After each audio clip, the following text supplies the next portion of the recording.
Chapter 1039. Xianxian's expression changed drastically. With his eyesight, he could immediately tell that this was the aftershock of an expert's attack. The attacker was at least an early-stage immortal emperor. Apart from General Liu, only Dong Lai Shun had such a cultivation. General Liu, who was sitting in the main hall of the city guard's mansion waiting for news, was similarly shocked when he felt the violent tremor. He got up and smashed the stone table in front of him. He looked at his men standing below and said in a low voice, "What's going on? Why did you cause such a huge commotion just to deal with an early-stage minor immortal cultivator? Are you afraid that Xianxia won't know?" Flustered and exasperated, he disappeared from the main hall in a flash. As soon as he appeared in the air, he saw Xianxia glaring at him angrily. Fortunately, Xianxia wasn't in the mood to deal with him.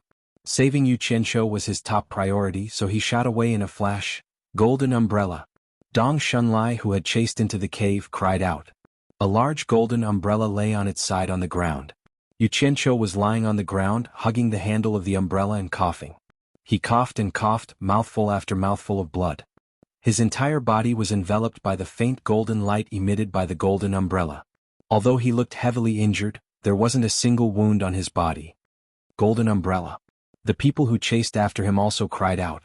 Although they hadn't seen the golden umbrella before, they had heard of it. It was one of the few defensive magic treasures in the immortal world. The shape of the umbrella was so obvious that anyone with a bit of experience would be able to tell that it was a golden umbrella. It's too late. Count himself lucky. Let's go. Dong Shunlai called out. They quickly shot towards the hole in the ground tens of meters away. They knew that they wouldn't be able to break the golden umbrella in a short time.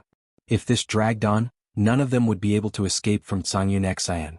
However, Dong Shunlai didn't give up. As he shot up, he threw a heavy punch at the golden umbrella below. *CK.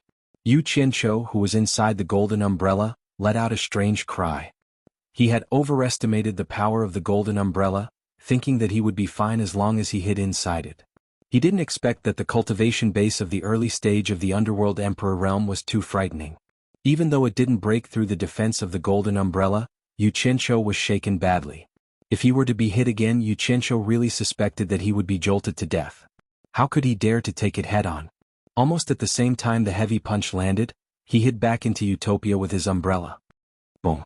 The entire Twilight City shook violently. Almost at the same time, a huge hole appeared in the ground. Dong Shunlai didn't even bother to check if he had hit him. Just as he was about to escape into the sky, a mournful cry suddenly erupted from the large hole that had been blasted open. Xianxia, F***ck your ancestors, they want to run, stop them for your father, don't let a single one of them escape.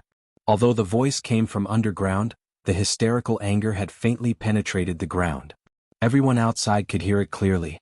Everyone could tell that it was a roar with all his strength. He really isn't dead. Dong Shunlai's expression twitched. He wanted to turn back and beat him up a few more times, but there was no time. If he didn't escape now, when would he? Xianxia, who was rushing over, immediately understood what it meant when he heard, "They want to run." He wasn't angry at all about F***king his ancestors. When he heard that Xianxia was cursing with such vigor, his spirit was lifted. That guy was obviously still alive and didn't have time to listen to what he said next. As his eyes flashed, he immediately saw 7 streams of light shooting out from the ravine hundreds of meters away. They scattered in a fan shape and fled. It was a smart idea. It all depended on who was unlucky or lucky. Bang. Xianxia's roar resounded through the world. He wanted to catch 7 people who were running away. He wasn't sure if he could, but he was sure that he could kill 7 dead people. Clang. A soft sound reverberated through the world. Even the air between heaven and earth trembled slightly. A dazzling white light came out from his sleeve and instantly illuminated the entire Twilight City. The people who were used to the darkness found it difficult to adapt to such a dazzling light. They subconsciously raised their sleeves to cover their faces or closed their eyes. They could only hear the roaring wind in their ears. Those who were close to the light were instantly swept away by the strong airflow. Dong Shunlai and the others who were scattering in all directions only saw a vast expanse of whiteness. They immediately sensed a powerful aura that blotted out the sky and covered the earth behind them. Looking back in fear, they saw a powerful beam of light sweeping towards them at an unbelievable speed. The aura that assaulted their faces was suffocating and forcefully poured into their lungs. They couldn't even block it. The 7 of them were scared out of their wits. Almost subconsciously, They used all of their cultivation to form a protective aura shield. However, the protective aura shield was easily destroyed like an eggshell. The 7 of them spat out a mouthful of blood and were instantly swallowed by the strong light that swept across. The 7 screams were swallowed as soon as they sounded. Many people who were watching from behind did not have time to escape. Suddenly, shrill screams rang out, but they were swallowed in the blink of an eye. Rumble. The earth trembled as if the sky and earth were about to be turned upside down. When the strong light disappeared, the world returned to calm. The people who were hiding in the air slowly opened their eyes, and suddenly became dumbfounded. Half of Twilight City, which covered an area of dozens of miles, had collapsed, starting from near the central square. Especially in the direction where Xianxia was facing. 1/3 of the city walls that were spread out in a fan shape were instantly smashed into powder. Not even a complete stone could be seen. On both sides of the fan shape were large collapsed houses. Dozens of mountains dozens of miles away had been razed to the ground. Smoke and smoke filled the air for a long time. Xuanhuan floated silently in the air, silently adjusting his aura. Pulling out the sword had consumed a lot of his cultivation base. He stared coldly in front of him, his right hand holding the sword horizontally in a slanted manner. This sword was not like an ordinary flying sword. The blade was longer and wider and the temperature seemed to be very high. It was enshrouded in a dense white mist that curled up and dissipated. Finally, the blade slowly turned from white to clear, like a pool of autumn water. At a glance, one could tell that it was not an ordinary sword. Otherwise, it would not have been able to withstand such a powerful force. Could this be the Heartless Palace's 3 swords and 1 sword draw style? Some whispers sounded, and countless horrified eyes looked at Xuanhuan. They were filled with disbelief. They could not imagine that the power of one person could burst out such a powerful force. Looking at the dust-filled area in front of him, there was not a single figure to be seen. From the miserable cries earlier, it was obvious that besides the 7 people who had fled, there were countless others who had been annihilated by this sword strike. In fact, Xuanhuan did not want to kill innocent people, but after the power of that sword was released, he could not control the killing range. He would not stop until the power was completely exhausted. Xinyu was dumbfounded. He did not expect to have such a powerful master by his side these days. This was the sect's 3 swords and 1 sword draw style. Xuanhuan could not suppress the excitement on his face. He had long heard that the sect leader Wang Qing's 3 swords and 1 sword draw style was extraordinary, but he had never had the chance to see it for himself. It turned out that its power was so terrifying. General Liu looked at Xuanhuan with a gloomy expression. He could not suppress the chill in his heart. Although his armored subordinates were flying behind him, he knew that no matter how many of them there were, they would not be able to block that sword. In the cave below, Xianxia had just flashed out of the deep pit when he heard a thunderous roar of slaughter pushing into the distance. Even the ground was violently trembling, and the commotion was extremely frightening. When the commotion completely disappeared, he discovered that more than half of his body had been buried by the collapsed soil. He quickly flashed out, rubbed his chest and coughed out another mouthful of blood. He spread his arms, and the scattered purple flame-flying swords all drilled out of the soil and returned to his body. Then he looked around and quickly sank into the ground, entering a spherical space a few hundred meters underground. He saw Mu Bing lying on the ground, applying medicine on the wound on his stomach. He was still moaning in pain. "Mu Bing, I'm so happy to see you again." Xianxia took a step forward, raised his foot, and directly stepped on Mu Bing's stomach, which was covered with both hands. Mu Bing's 10 fingers as well as the medicine bottle were stomped into the cracked belly. Blood immediately spurted out of the slightly healed wound. Ah! The miserable scream was shrill and piercing, making one's hair stand on end. Xianxia was not moved at all. He forcefully twisted his foot again until both of Mu Bing's palms were completely stuffed into his cracked belly. Then he sneered and said, "Didn't you say that there would be a time for me to cry? I'm waiting for you to explode your dantian." Mu Bing was in so much pain that he could not catch his breath. How could he have the guts to destroy his body and soul? He looked at Xianxia in horror, gasping for breath, and said, "Xian, spare me as long as you let me go. I'll do anything in the future. With Wu Xiong's help, no one in the immortal world will dare to touch you. Who does Wu Xiong think he is?" Xianxia laughed coldly. His right hand pulled out a long sword made of azure fire. He waved the tip of the sword in front of Mu Bing's eyes and said, "Tell me the truth. Why did you come to the netherworld this time?" He still thought that Mu Bing was hiding some secret, But at this time, how could Mu Bing still dare to say that he was here to kill him? But in this moment of hesitation, Yu Qianqiu swung the long sword in his hand and chopped off both of Mu Bing's legs, starting from the ankles. Ugh! Mu Bing's forehead was instantly covered in sweat. His body twisted slightly, and the blood in his abdomen flowed even faster. Still talking back to me? Yu Qianqiu sneered and swung the long sword in his hand again, chopping off 2 more legs from the knees. Ah! Mu Bing screamed and replied impatiently, "Kill you, hunt you down. I came to hunt you down." Hunt me down? You think you can find so many netherworld experts to hunt me down? Yu Qianqiu moved the sword in his hand and the tip hovered over Mu Bing's eyes. He said indifferently, "Without Wu Xiong's support, you wouldn't have been able to find so many netherworld experts to help you. Wu Xiong wouldn't go against the immortal emperor just to kill me, right? If you don't tell me the truth, I'll gouge out one of your eyeballs.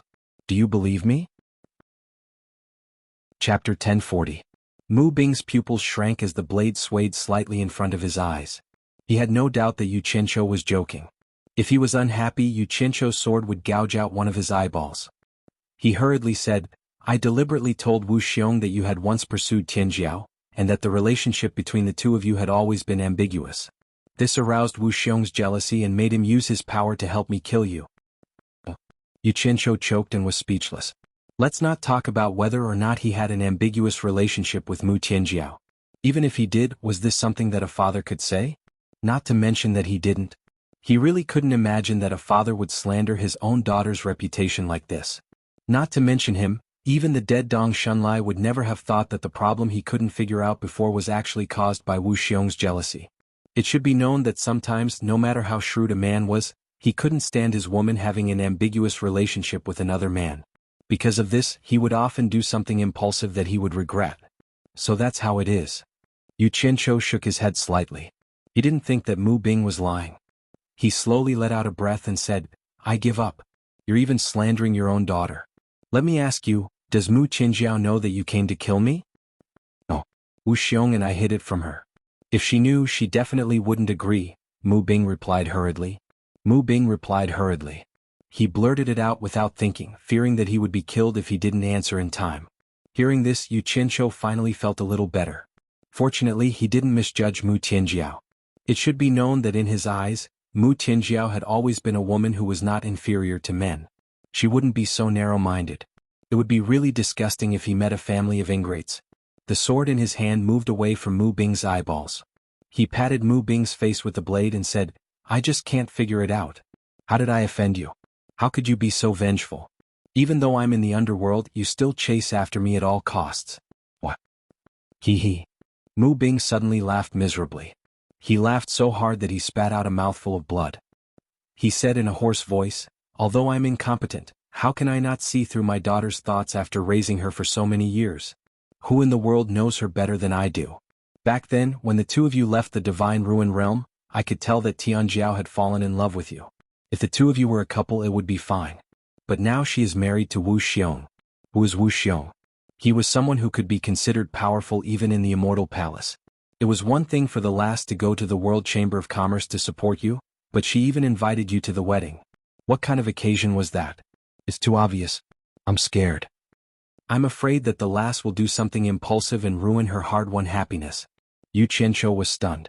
He somewhat understood. No wonder this old dog deliberately humiliated him at Mu Tianjiao's wedding. So this was the reason. The sword patted his face again and said, "But you don't have to tarnish your own daughter's reputation. Aren't you afraid that Wu Xiong's misunderstanding will deepen and ruin your daughter's happiness? As long as you're dead, the lass will stop thinking. I believe that the lass will have a good relationship with Wu Xiong, because the lass's chastity is the best bargaining chip." Mu Bing suddenly roared with a ferocious expression. "And the most important point is that I can't stand the sight of you. I, Mu Bing, have suffered for so many years in the immortal world before I could make a name for myself.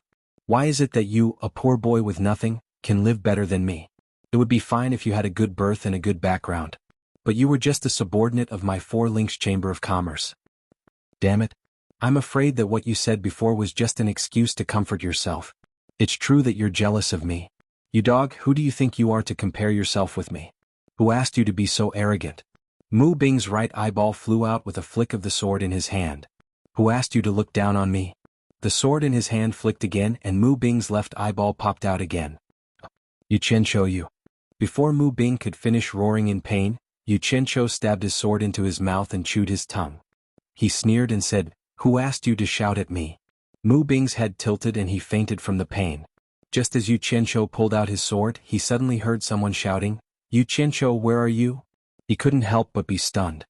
He thought that it was Mu Bing, whose tongue had been chewed up, who was talking. After listening carefully, he realized that it was Ash Gray Cloud Xian's voice. He immediately looked up and muttered, "This old man has such a good voice. I can still hear him even though I'm hiding so deep underground." With a swing of the sword in his hand, he chopped off the head of the unconscious Mu Bing. Then he put away the blue fire flying sword and bent down to grab the bun on Mu Bing's head. Then he quickly burrowed into the soil above his head. Ash Gray Cloud Xian, who had already burrowed into the half-collapsed underground cave, shouted frantically. He was cleaning up the collapsed area while searching for Yu Qianzhou. He had clearly heard Yu Qianzhou's scolding voice earlier, so why wasn't there any reaction now? If Yu Qianzhou died, he would have to prepare to hide in the netherworld and escape for his life. He wouldn't be able to return to the immortal realm for the rest of his life. Not only would he have to pay back the passionless palace, he would also have to face the constant pursuit. "You were the one who wanted me to protect you, so the immortal palace gave the decree to the heartless palace. Could it be that you have already colluded with the immortal palace and even sacrificed your life to be loyal to the immortal palace? It would have been fine if you didn't say it, but I'm even more suspicious now." Yu Qianzhou rubbed his blood-stained chin. "You know about the Great Bright Wheel, right? What does this have to do with the Great Bright Wheel?" Ash Gray Cloud Xian squinted his eyes and asked. "The immortal emperor ordered me to compose a song, and the person who passed the decree was the Great Bright Wheel. What's so strange about that? The Great Bright Wheel is in charge of the Immortal World Commerce Alliance, and the illusionary Immortal City is his territory. Your World Commerce Alliance is in his territory, so it's normal to find him to pass the decree," Ash Gray Cloud Xian said calmly. "That's normal, but now that I think about it, the most abnormal thing is that he was the one who asked me to come out to collect new things. When I was worried that we would become enemies and that you would secretly plot against me, he suggested that I find you to protect me. He said that you have mastered the Heartless Palace's 3 swords into 1 sword drawing style. With your protection, few people in the world can touch me, so it's definitely safe." Yu Qianzhou put his head behind his back and said suspiciously, "And I was worried that you wouldn't agree, but he told me to find you first. If you didn't agree, he would think of a way to ask for a decree from the Immortal Palace and have the Heartless Palace's sect master Wang Qing pressure you. At that time you would have no choice but to agree. Because he is friends with Yun Peng and Wei Chuanxiu, I believed him. You know what happened next?" Ash Gray Cloud Xian was shocked when he heard this, and he gritted his teeth as he muttered to himself, "So this was all a trap that was already planned? F***ck. I only realized it now. I clearly knew that if I begged you, you definitely wouldn't agree to protect me, but I was still foolishly tricked by him to find you, thinking that I could disgust you. Now that I think about it, the advantage of doing this is to get rid of their suspicion. It's easy to announce to the public that I begged you but couldn't, so I begged the Immortal Palace. And for the Immortal Emperor's wedding, the Immortal Palace had no choice but to fulfill my request and send a decree to the Heartless Palace." Chapter 1041. At this point, Yu Qianzhou suddenly took out his empty hand from his back and slapped his thigh. He exclaimed in shock, "Oh my God! The Chamber of Commerce's Great Bright Wheel Master, the Immortal Palace's External Affairs Commander Wu Xiong, and they even mobilized an early-stage underworld emperor expert in the underworld. Even the Dark Army is involved. Could it be that such a large force is working together just to kill me, Yu Qianzhou? What a joke. They think too highly of me, Yu Qianzhou." He frowned and turned to Cang Yunshin, who was frowning in thought. He hit his chest with the back of his hand and asked, "Old Cang, help me analyze this. You see, such a large force is definitely not something an ordinary person can control. Do you think that Immortal Emperor Jin Tai is behind all this? Otherwise, who would be able to mobilize these people?" Your expression changed. "Could I have guessed correctly? Is it really against your Heartless Palace?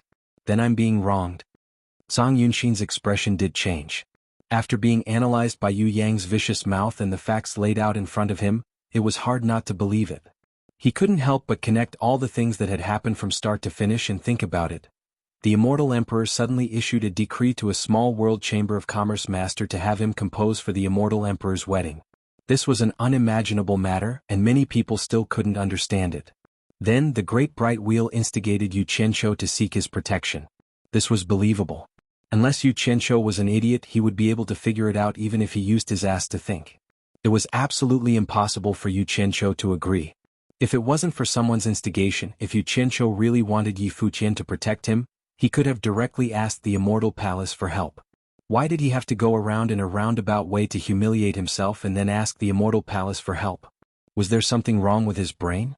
With this scoundrel's craftiness, he definitely wouldn't do such a stupid thing. The Great Bright Will clearly wanted to get rid of the suspicion that the Immortal Palace was behind this. At the same time, the sect happened to monitor the Great Bright Wheel visiting the World Chamber of Commerce several times. Normally, it would be difficult for a large sect to invite him, let alone visit the World Chamber of Commerce so frequently. After he refused, the Immortal Palace used Xianxia's mouth to issue a decree to the Heartless Palace to force him to protect Xianxia. The most ridiculous thing was that when something happened to a minor character like Xianxia, the entire Heartless Palace would be implicated. The reason was that he was afraid he wouldn't protect Xianxia and would miss the Immortal Emperor's wedding ceremony. The decree was equivalent to the Heartless Palace falling into a trap. The rest would be easy. They just had to kill Xianxia. The reason why they were beating around the bush was that the Immortal Palace wanted to find a justifiable excuse to attack the Heartless Palace. Otherwise, they were afraid that the sects in the celestial world would be in a state of panic, which would be detrimental to their rule. It should be known that the previous few top sects in the celestial world had been eliminated by the Immortal Palace with a justifiable excuse. The higher-ups of the Heartless Palace, led by sect master Wang Qing, had already expected this. However, they didn't expect it to be this fast. The Immortal Palace was already prepared to act. Hee. Looks like I've really been implicated by the Heartless Palace. Xianxia stared at Grey Cloud Xian and gritted his teeth. In his heart, he was secretly apologizing to Great Bright Luan. In order to increase his credibility, he hoped that Great Bright Luan would understand. At the same time, he felt that Great Bright Luan should be able to understand. Anyway, now that things had come to this, he understood that he wasn't just Grey Cloud Xian's enemy. The Heartless Palace wouldn't let him go either. Thus, he took this opportunity to provoke the Heartless Palace. If he could force the Heartless Palace to rebel, then the Immortal Palace would help him take care of this troublesome matter. The Heartless Palace wouldn't just sit and wait for death. They were a bunch of powerful people. Implicated you? If I didn't save you, you'd be dead. Grey Cloud Xian quickly regained his composure. He didn't admit or deny that the Immortal Palace was targeting the Heartless Palace. He naturally wouldn't spread this kind of thing. Instead, he stared at Xianxia and sneered. You killed Wu Xiong's father-in-law. You should think about how to explain this to Wu Xiong. What do I have to explain to him? Who saw me kill Mu Bing? Xianxia raised Mu Bing's head and sneered. It was clearly those people from Dongshan who killed Mu Bing. Don't act like nothing happened. You and I both know the reason behind this. The Immortal Palace must also know that we killed him. Not only will framing me benefit, but it will also buy time for the Heartless Palace to prepare. As long as the cover isn't lifted, the Immortal Palace won't have a legitimate reason to act against the Heartless Palace. You should be thanking me. Although he said this, only he knew the real reason. Once the news of Mu Bing's death reached the immortal world, as long as Wu Xiong wasn't stupid, he should know that Wu Xiong dared to kill his father-in-law. Wu Xiong would naturally understand that Wu Xiong had something on him. If Wu Xiong still acted rashly, then he would try and see what the consequences would be if the immortal emperor found out. Wu Xiong should know which was more important. Currently, the one who posed the least threat was Wu Xiong. Hearing this, Songyun Xian's eyes flickered. Although he didn't say anything, he understood that at the moment, this was indeed the best way to prevent the Immortal Palace from directly acting against the Heartless Palace. Just as Xianxia said, it could delay the outbreak of the crisis and allow the Heartless Palace to make more preparations. After letting out a slight sigh, he looked at Xianxia, whose chest and mouth were covered in blood. He frowned slightly and said, "You're injured like this, are you all right?" To him, Xianxia couldn't have anything happen to Xianxia, especially after he thought he knew the truth about the Immortal Palace targeting the Heartless Palace. Xianxia touched the blood scab on his chin and smiled sheepishly. "It's not the first time I've been injured. Injuries, I get used to them. I recover quickly. I'm almost healed." Songyun Xian was stunned. He looked him up and down with some disbelief. Anyone who was beaten to the point of vomiting so much blood, how could they recover so quickly? Seeing that he didn't believe him, Xianxia didn't want to reveal the miraculous effects of the golden bead to him. He quickly shook the head in his hand and changed the topic. Let's go. It's time to let the people outside know the truth. He flashed towards the exit, and Xuanhuan followed. After the two of them flashed out of the ground, Xianxia flew directly to the broken statue standing in the center of Twilight City, ignoring the surprised and doubtful gazes around him. He landed on the top of the giant statue, looked around and immediately stared speechlessly at the ruins of half of the city. After a while, he tilted his head and looked at Xuanhuan, who had landed beside him. He guessed that this old man had pulled out that shocking sword to scare people again. Withdrawing his gaze from Xuanhuan, he raised the head in his hand to the crowd and shouted at General Lu. General Lu, your men colluded with Dong Shunlai and the others to kill the people of the immortal world. The heads are here. How do you explain that? Ridiculous. Who can testify to that? General Lu gritted his teeth and said, I suspect that you were the one who killed him and framed my men. Oh. Xuanhuan shouted coldly. His right hand touched the storage bracelet on his left wrist. He took a step forward and said, You took Mu Bing and the others out of the prison ahead of time, and Xianxia was locked in a cage by you. I only rescued him from the cage just now. How did he kill Mu Bing? Although the 7 criminals have already been killed by my sword, their frantic escape is obvious to everyone. Don't tell me you still want to lie through your teeth? Justice is clear. If you dare to brazenly accuse others, I, Xuanhuan, will not let you off even if I have to die. Xianxia was very pleased to hear this. His previous persuasion work hadn't been in vain. This was the first time that this old man had taken the initiative to cooperate with him. Furthermore, his reasoning was so reasonable and well-founded that Xianxia's suspicions were cleared. Now, no one would believe that he was the culprit except for the mastermind behind the scenes. However, General Lu was one of the masterminds behind the scenes. He naturally knew that no one else could have killed Mu Bing. There was no one else but Xianxia. However, the inside story could not be made public. Moreover, Xuanhuan was clearly threatening him, so he could only suffer in silence. He secretly clenched his teeth and said slowly, after hearing Master Tsang's words, this reminds me that Xianxia is indeed still locked in a cage and unable to commit murder. Perhaps there is some inside story behind this. I will definitely get to the bottom of this. Many of the onlookers thought that there was a grudge between Xianxia and Mu Bing and thought that it was very likely that Xianxia had killed Mu Bing. However, even General Lu said that Xianxia could not commit murder while locked in a cage, so they immediately dispelled this idea. For a moment, they began to wonder if the Onyx army had colluded with outsiders to commit murder. But why? Xuanhuan snorted coldly and said nothing more. Both sides knew that this matter would be investigated, but there was no time limit at all. It would definitely be investigated until the end. However, neither he nor Xianxia wanted to be entangled in this matter as long as they were not implicated. Master Tsang. General Lu, who was floating in the air ahead, suddenly spoke again. In addition to the 7 murderers who were killed, more than half of Twilight City has been destroyed, and so many cultivators of the immortal and netherworld have been killed by you. Although it was an unintentional mistake, this is my territory. How do you expect me to explain to my superiors that such a big thing has happened? Xuanhuan immediately narrowed his eyes and stared at him. It was obvious that the other party had suffered a loss just now and was now looking for trouble. In the immortal and netherworld, it had always been the strong who had the final say.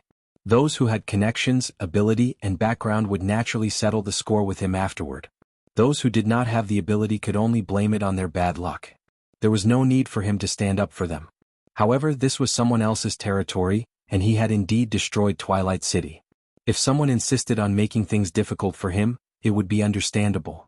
What do you want? Xuanhuan said indifferently. General Lu glanced at Xianxia meaningfully and then replied, Master Tsang, it was an unintentional mistake, but I dare not make the decision on my own. I have to report back to my superiors and wait for their instructions before making a decision. Before that, please cooperate with me and don't leave Twilight City for the time being.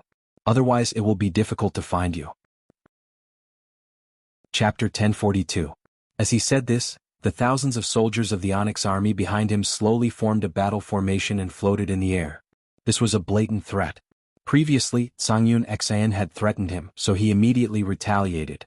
In fact, he did not want to threaten Xuanhuan. Who knew if Xuanhuan would attack him?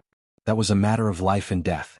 However, if he did not regain his lost face, he would not only lose his own face, but also the face of the entire Onyx army. He could not afford to bear such a heavy responsibility. Of course, there was another reason. Xianxia secretly cursed. What did xianxia killing people and destroying Twilight City have to do with him? He immediately guessed the intention of General Liu. The other party obviously saw that the assassination attempt on him had failed. With xianxia present, it would not be good for him to act on his own. He needed to ask for instructions on how to proceed next, so he left him behind. The night wind blew like a tide, and the sound of waves in the distance was faint. The two standing on the high afterimage looked at each other. It was not difficult to force their way out of the encirclement of the Onyx army, but the consequences were serious. This was tantamount to going against the entire Onyx army of the underworld. At this point they could only take one step at a time. After the two secretly discussed, xianxia could not show weakness. Yu Qianzhou then laughed and said, "We were going to stay in Twilight City for a few days, but General Liu had better hurry up and ask for instructions. We will not wait after that." "That's good. Guards." General Liu turned back and shouted, "Send 100 capable men to protect them so that no one will disturb them." After saying this he flashed back. The thousands of soldiers of the Onyx army in the air also left one after another, leaving only 100 of them. Everyone knew that the protection was fake, but the surveillance was real. The crowd gradually dispersed. Half of Twilight City had been destroyed. Many people had to deal with the aftermath and ask for instructions from the higher-ups on how to deal with this matter. Of course, it was not that everyone had no temper, but because xianxia's sword was too terrifying. Otherwise, xianxia would have been surrounded and beaten up. "Old Song, the Hidden Dragon Manor's territory seems to have been destroyed by you. Where should we go?" Yu Qianzhou looked around the ruins and smiled bitterly. "Old Song, it seems like you've destroyed the Hidden Dragon Manor's territory. Speak of the devil." Ding Xiang, who was in a sorry state, flew over and stood in front of the two. He stared at xianxia and said through gritted teeth, "Xianxia, nearly half of my disciples died under your sword. Even I almost lost my life. How do you explain this?" He was relatively unlucky. Because he did not want to get involved in the matters of these two people, he did not come out to watch the show for fear of being implicated. In the end he was almost killed by a single sword strike from xianxia. Fortunately he was lucky enough to escape. It wasn't that he felt sorry for his dead disciples, but that he wanted to vent his anger. "You are also clear about the matter. It is useless for me to explain. If there is anything you can ask your Hidden Dragon Villa to discuss it with my Heartless Palace. I don't have time to talk to you endlessly. If you continue to be so long-winded, I don't mind killing one more." xianxia snorted coldly and revealed his dominance. Ding Xiang immediately lost his temper. At the side Yu Qianzhou looked at Ding Xiang and chuckled. He thought to himself, "Aren't you looking for trouble for yourself?" Xuanhuan and Xinyu quickly flew over. Xuanhuan's face was abnormally excited. He did not feel a headache because xianxia had caused trouble. Instead, he cupped his hands respectfully and said, "High Priest, I have already ordered my disciples to clean up the rooms. There are too many people here. Why don't you come to our place to rest?" The Heartless Palace's business was located in the opposite direction of the destroyed area, so it was fine. They could only do this. Under Xuanhuan's lead, the few of them quickly flew to the Heartless Palace's business. Ding Xiang, who was in a sorry state, was left speechless. Around the Heartless Palace's business, the hundreds of soldiers of the Dark Underworld army were blatantly monitoring the surroundings.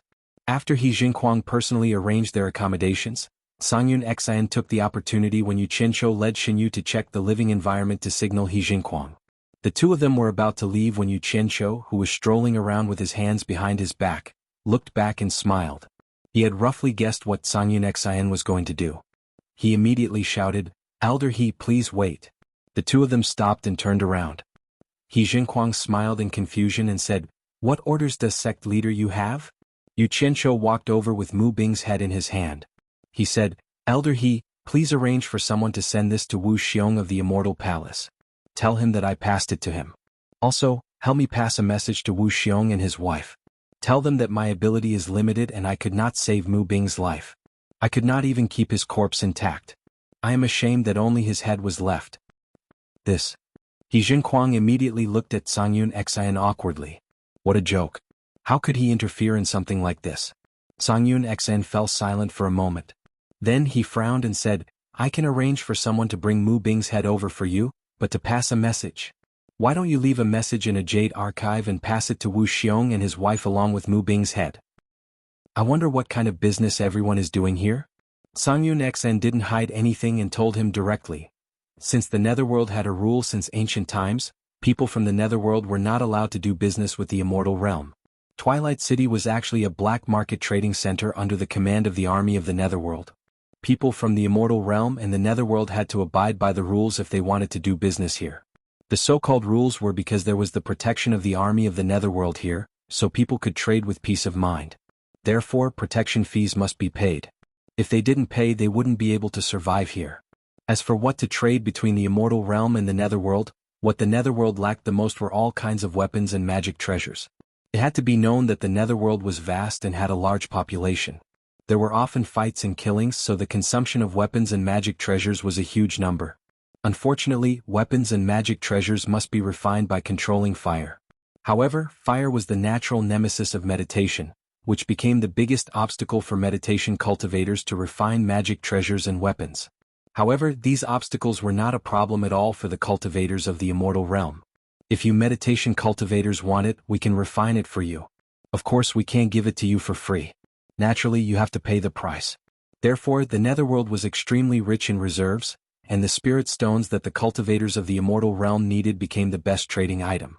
At the same time, you could find some rare minerals and metals in the immortal realm and the Netherworld, which were all needed for refining magic treasures. A buyer and a seller's market was formed. Those who could do business in Twilight City were some of the top sects among the tens of thousands of sects in the immortal realm. As for those small sects, it was a problem whether they could reach here safely. They were afraid that before the transaction was completed, the things in their hands would have been snatched away. Therefore, those small sects and small merchants only dared to look for business opportunities not too far from the entrance to the Netherworld. But then again, the small sects and small chambers of commerce almost didn't have anything good in their hands. The various forces in the Netherworld didn't care about their things, and the rich reserves of spirit stone mines in the Netherworld were mostly controlled by the various forces. Those small sects could only find some scattered small forces or loose cultivators to do business with. This was a vicious cycle. So that's how it is. Yu Qianzhou nodded slowly and frowned. If that's the case, wouldn't the big refining sects in the immortal realm, such as the mythical fire palace, make a fortune? Xuanhuan couldn't help but sneer. Making a fortune depends on one's ability. As long as the mythical fire palace has the guts to eat it alone, no one will say anything. Yu Qianzhou was startled and thought about it. If the mythical fire palace cut off everyone's source of wealth, it would be strange if everyone did not join forces to kill it. However, thinking of the big sects making a fortune here, he couldn't help but feel a little itchy. He rubbed his hands and asked, I wonder if the World Chamber of Commerce can send some people to Twilight City to do business. Chapter 1043. There's nothing you can't do as long as you have the ability to settle any trouble in the underworld. But Xuanhuan looked out the window and said lightly, you should think of a way to get through this first. Hearing this, Yu Qianzhou's heart immediately stopped itching. His expression twitched. He wasn't afraid of trouble, but he couldn't make a fortune here if he didn't settle the trouble with the Onyx army. After all, this was the territory of the Onyx army, and a powerful dragon couldn't suppress a local snake. When he was imprisoned, he thought that he didn't have to worry about the Great Ming Wheel's owner token. He could ask the supreme commander of the Onyx army, Madame Heiqi, for help. But now, it seemed that he didn't know if Madame Heiqi had intervened in this matter, so he couldn't rush to take out the Great Ming Wheel's owner token. However, he had to solve this problem. First, he had to continue looking for Bai Changchun in the underworld. Even if he didn't look for Bai Changchun, he couldn't never come to the underworld again. Suddenly, Yu Qianzhou's eyes lit up. He suddenly remembered the woman with half her face covered by a black veil. He remembered that the underworld saintess had given Yu Ji a token, saying that it could help her when she was in trouble. He wondered if it was true or not. Old song. Have you heard of the underworld saintess? Yu Qianzhou asked as he rubbed his chin.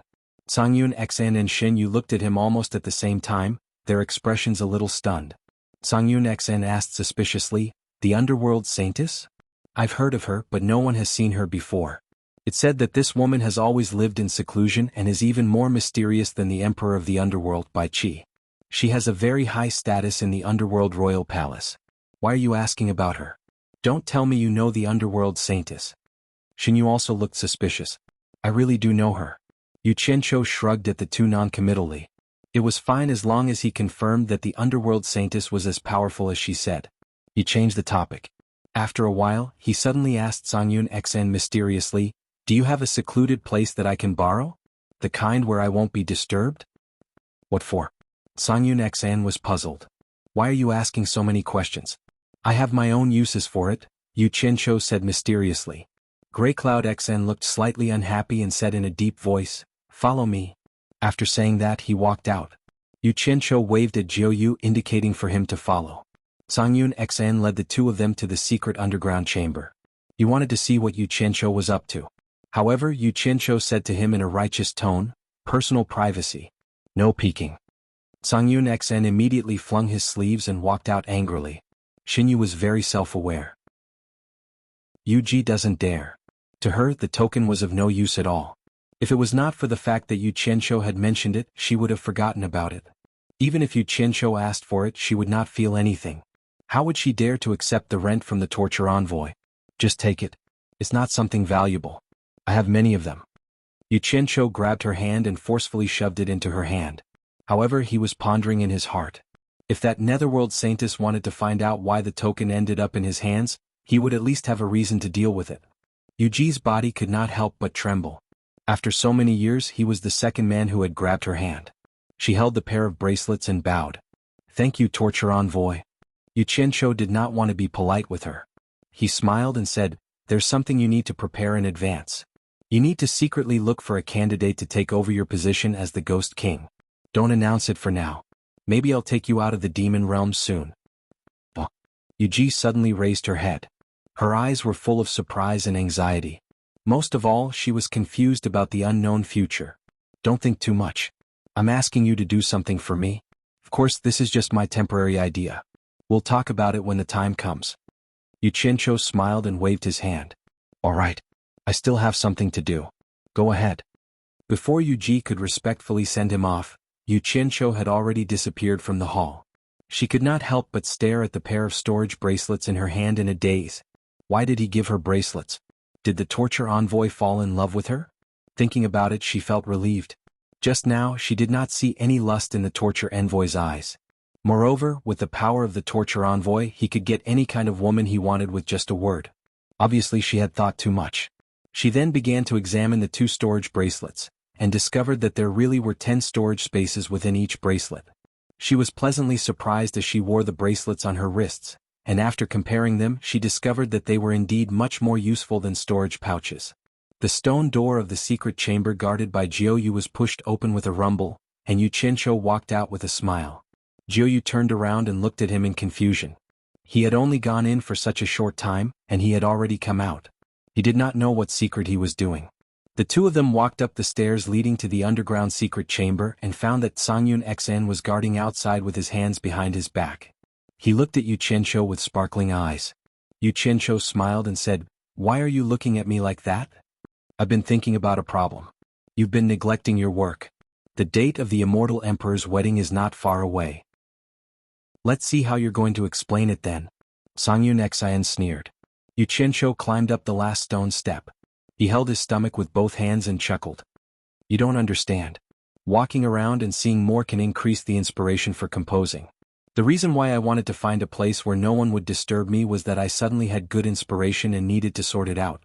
After that, he slowly walked away. Xuanhuan looked at his back skeptically. The three of them stayed in the same room for a whole day. Xianxia, who was sleeping soundly with his head covered, suddenly sat up. The other two people sitting cross-legged looked at him in confusion. Xianxia jumped off the stone bed, looked out the window and said in a deep voice, "What the hell is that Lu Lin doing? He hasn't reported back after waiting for a whole day. I still have things to do and don't have time to play with him." They had now figured out the name of General Lu. "Then what do you want? Do you really have the guts to go against the army of Onyx? They don't care if you have the immortal emperor's dharma body or not," Xuanhuan said disdainfully. "If a tiger doesn't show its might, you think I'm a sick cat. Let's go. Let's go find him." Xianxia strode outside. He was full of confidence now and was just waiting for a chance to go crazy. He had waited patiently for a day and would not wait another day. Xuanhuan wanted to stop him and tell him not to be impulsive, but Xianxia had already flown into the sky. He hurriedly chased after him with Xinyu. "Stop." A loud shout sounded. 100 figures surrounded the three of them from all directions. The leader held a saber at his waist and said coldly, "Where do you want to go?" Tell that Lu guy to come see me. Yu Qianzhou said with a gloomy expression. The leader said indifferently, the general is not free right now. Quite arrogant. Then I'll go see him. Yu Qianzhou's body moved, and the leading general pulled out his saber with a clang. The surrounding 100 soldiers immediately pulled out their sabers in a threatening manner. This immediately attracted many people to fly into the sky to watch. Get lost! Yu Qianzhou shouted and slapped with one palm. Countless purple flame high-energy sabers immediately spun around him like a tornado, wrapping him up and rushing forward. He did not suppress the terrifying aura that could make the meditation cultivators' hearts palpitate. The people who blocked him did not know the depth of his aura and immediately dodged in shock.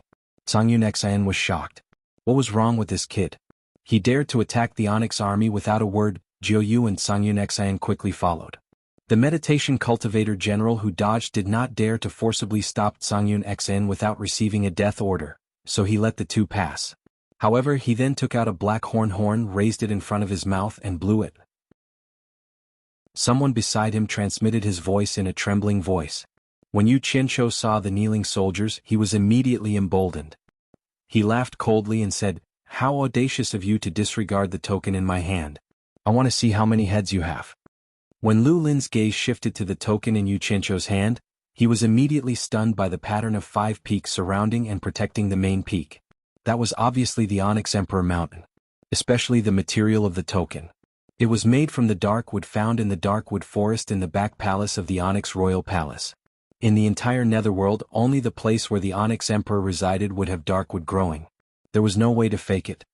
He immediately cried out involuntarily, "The Onyx Emperor's token." Trembling, he bent his knees and knelt on the ground with a thud. He said in a trembling voice, "Your subordinate Lu Lin didn't know that you were coming. I deserve to die 10,000 times for my crime." When he knelt down, coupled with the words, "Onyx Emperor's token," the 1,000 soldiers in the sky immediately changed their expressions. They all knelt down on one knee and bowed. When this inexplicable scene came out, everyone was shocked. The Onyx Emperor's token. The sky was filled with voices. Whether it was the people from the immortal world or the netherworld, no one dared to be arrogant in the sky. They all flashed down and stood with their hands behind their backs, showing their respect to the reclusive Onyx Emperor. Xianxia and Shen Yu looked at Yu Qianzhou with their mouths agape. They couldn't have imagined that Yu Qianzhou would suddenly do this. Yesterday he was a prisoner of the Onyx army and was almost killed. Today he made the insufferably arrogant Onyx army submit to him with a wave of his hand. The contrast was too great. The shock in Xianxia's heart was indescribable. This was the legendary Onyx Emperor's token that was personally carved by the Onyx Emperor. It could command the entire netherworld. Although this token couldn't truly command the entire netherworld, how many people in the netherworld would dare to stop this token from going anywhere? It was no different from challenging the authority of the Onyx Emperor. The Onyx Emperor's anger could shake the entire 3 realms. He couldn't figure out why Yu Qianzhou had the Onyx Emperor's token. This thing couldn't be everywhere. He thought about it over and over again, but he still couldn't figure out how Yu Qianzhou got involved with the Onyx Emperor. In fact, not only them, even Yu Qianzhou was a little surprised. He guessed that this token would have some use, but he just wanted to solve the current problem. Just like Xianxia said, the day of the immortal emperor's wedding was not far away. It took more than half a month to travel from the entrance of the netherworld to Twilight City. Then, he would have to travel through the endless horizon to find Bai Changchun in the forbidden area of the netherworld. Who knew how much time it would take? Including the time needed to go back and forth, there really wasn't enough time. He couldn't afford to waste time here, so he borrowed the token in Yuji's hand, ready to solve the problem quickly. But he never dreamed that it would be the Onyx Emperor's token in his hand, the token that could make the army of the dark underworld surrender at its feet. It was over. Wasn't that Saintess of the netherworld trying to cheat him? How could this thing be given away so casually? The key point was that it was given to a weak ghost cultivator like Yuji. Anyone would think that it was definitely not something too valuable. If it wasn't so, how could he take it out and cause such a big commotion? Yu Qianzhou smiled bitterly in his heart. At present he had solved the problem quickly, but this token turned out to be the Onyx Emperor's token. His power was a bit too much. Looking at the current situation, it was obvious that even an expert at the early stage of the Netherworld Emperor was trembling and kneeling at his feet. He was afraid that there would be more trouble in the future. First of all, once the news reached the ears of the Emperor of the Netherworld, Emperor Bai Qi would definitely find out how the Onyx Emperor's token came into his hands. Maybe he would send people to arrest him. Even if the Emperor of the Netherworld let him go, the immortal Emperor Jin Tai would probably want to find out why he had the Onyx Emperor's token. This was big trouble, and it was very likely that he would lose his foothold in both the immortal world and the Netherworld. Chapter 1044. Xianxia slowly lowered his raised arm and put the token of the Underworld Emperor into his sleeve. He had 1,000 thoughts in his mind, but he looked calm on the surface as he walked toward the city guard mansion. When he passed by Lu Lin, he tilted his head and glanced at him, saying calmly, "Come with me." "Yes." Lu Lin quickly stood up and followed Xianxia into the city guard's mansion. Thousands of soldiers knelt motionlessly outside. No one dared to stand up on their own. xianxia and Xinyu were still in shock. Looking at Xianxia's back, they didn't dare to follow him in without permission. Xianxia's identity became the biggest question in their minds. In the main hall of the city guard's mansion, Xianxia casually set up a soundproof barrier. He turned to look at Lu Lin, who was standing with his hands behind his back in fear and trepidation. Without any preamble, he went straight to the point and asked, "Why did the Onyx Army participate in Mu Bing's mission to kill me?" Lu Lin's face was pale as he said, "This subordinate doesn't know. This subordinate only received the commander's order to cooperate with Mu Bing's mission. I really don't know anything else." "Commander?" Xianxia raised an eyebrow and asked, "Wu Xiong?" Lu Lin was stunned. He couldn't understand why the person with the Emperor of the Underworld's token would ask such an idiotic question. He paused and quickly explained, "It's not Wu Xiong from the immortal world. It's the commander of our Onyx army, Hongji." Hongji? Xianxia immediately realized that he had made a mistake, but he didn't mind it at all. He narrowed his eyes and asked, "Does a commander have a lot of power? What rank is it in your Onyx army?" Hearing this, Lu Lin immediately realized that he knew nothing about the Onyx army, so he explained in detail in a fawning manner, "This subordinate holds the position of 1,000 guards in the Onyx army. Every 100,000 guards are under the control of a commander, and every commander is under the control of a grand commander. There are 10 grand commanders in total, and they all listen to Madame Blackpool's orders." Xianxia silently calculated, and after coming to a conclusion he was immediately shocked and said, "If that's the case, doesn't that mean that the army of Onyx has 100 million soldiers? Only more, no less." Lu Lin said respectfully, "Because the Netherworld's territory is too vast, 100 million soldiers are actually not enough. The combined forces of the various tyrants exceed 100 billion, and this doesn't even include those in the Netherworld River's water race. Our Dark Underworld army is still under great pressure. Fortunately, Madame is wise and has always been expanding the army." Damn it, was this not enough? They already had 100 million soldiers and they still wanted to expand? Xianxia was almost speechless. He only had 1,000,000 cultivators in the human world, and most of them were below the soul formation stage. Every soldier in the Onyx army was at least a minor immortal. This Madame Blackpool's power was astonishing. But thinking about it, compared to the hundreds of billions of people under the Netherworld's tyrants, 100 million soldiers was indeed not a lot. Damn it. This Netherworld was really big to be able to accommodate so many people. No wonder even the Emperor of the Underworld by Qi could only intimidate and govern the Netherworld, but couldn't truly unify it. It was indeed very difficult to unify so many people. From this, Xianxia more or less understood some things. No wonder all the sects in the immortal world fought to make a fortune in the Netherworld. This was a huge market of more than 100 billion underworld cultivators. Even if each person bought an immortal world weapon or magic treasure, it would still be a huge number. The spirit stones developed in the Netherworld were enough to feed all the cultivators in the immortal world. It was said that the Netherworld royal palace prohibited the Netherworld from doing business with the immortal world, but with such a huge demand here, it was impossible for the Emperor of the Underworld by Qi to forcibly suppress it. Therefore he could only turn a blind eye to it. Otherwise, with the Emperor of the Underworld's eyes and ears, there was no way he wouldn't know about such a big black market in Twilight City, and he wouldn't allow the Onyx army to sit here and divide the spoils. One had to know that the Onyx army had hundreds of millions of soldiers and horses fighting everywhere, and the consumption of weapons and magic treasures was also huge. Xianxia came back to his senses and asked, "What's the background of that Dong Shunlai? Is he also a member of the Onyx army?" This subordinate has never seen this person before, but it shouldn't be difficult to find out his background. "I believe that you can use the Emperor of the Underworld's token to investigate the entire Onyx army," Lu Lin replied respectfully. Xianxia was speechless again. He was a fox borrowing the tiger's might, So how would he dare to use the Emperor of the Underworld's token to mobilize the entire Onyx army? Wouldn't that be courting death? Moreover, this matter involved the Onyx army. After thinking for a while, he knew that he couldn't stay here any longer, so he asked indifferently, "Can I leave now?" "Yes, sir." Lu Lin retreated to the side in fear. Yu Qianzhou snorted coldly, removed the soundproof barrier, and strode outside. Seeing nearly 1,000 soldiers still kneeling outside the mansion, he felt that it was even more unwise to stay here any longer. He quickly walked to Cangyun Xan and Xin Yu's side, took out his flying shuttle and said, "Everything is fine here, let's continue our journey." After saying that, he took the lead and jumped up first. Cangyun Xan and Xin Yu looked at each other, not knowing why he was in such a hurry, but they also flashed up. Yu Qianzhou didn't even look back as he flew away on his flying shuttle, leaving a group of people in Twilight City speechless. After a long time, Lu Lin confirmed that Yu Qianzhou had really left, and then he ordered his men to stand up. He felt like he was dreaming. Yu Qianzhou didn't hold him responsible for anything. On the flying shuttle far away from Twilight City, Yu Qianzhou suddenly shouted, "Old Song, you drive, let's hurry up." This time, Cangyun Xan didn't insist.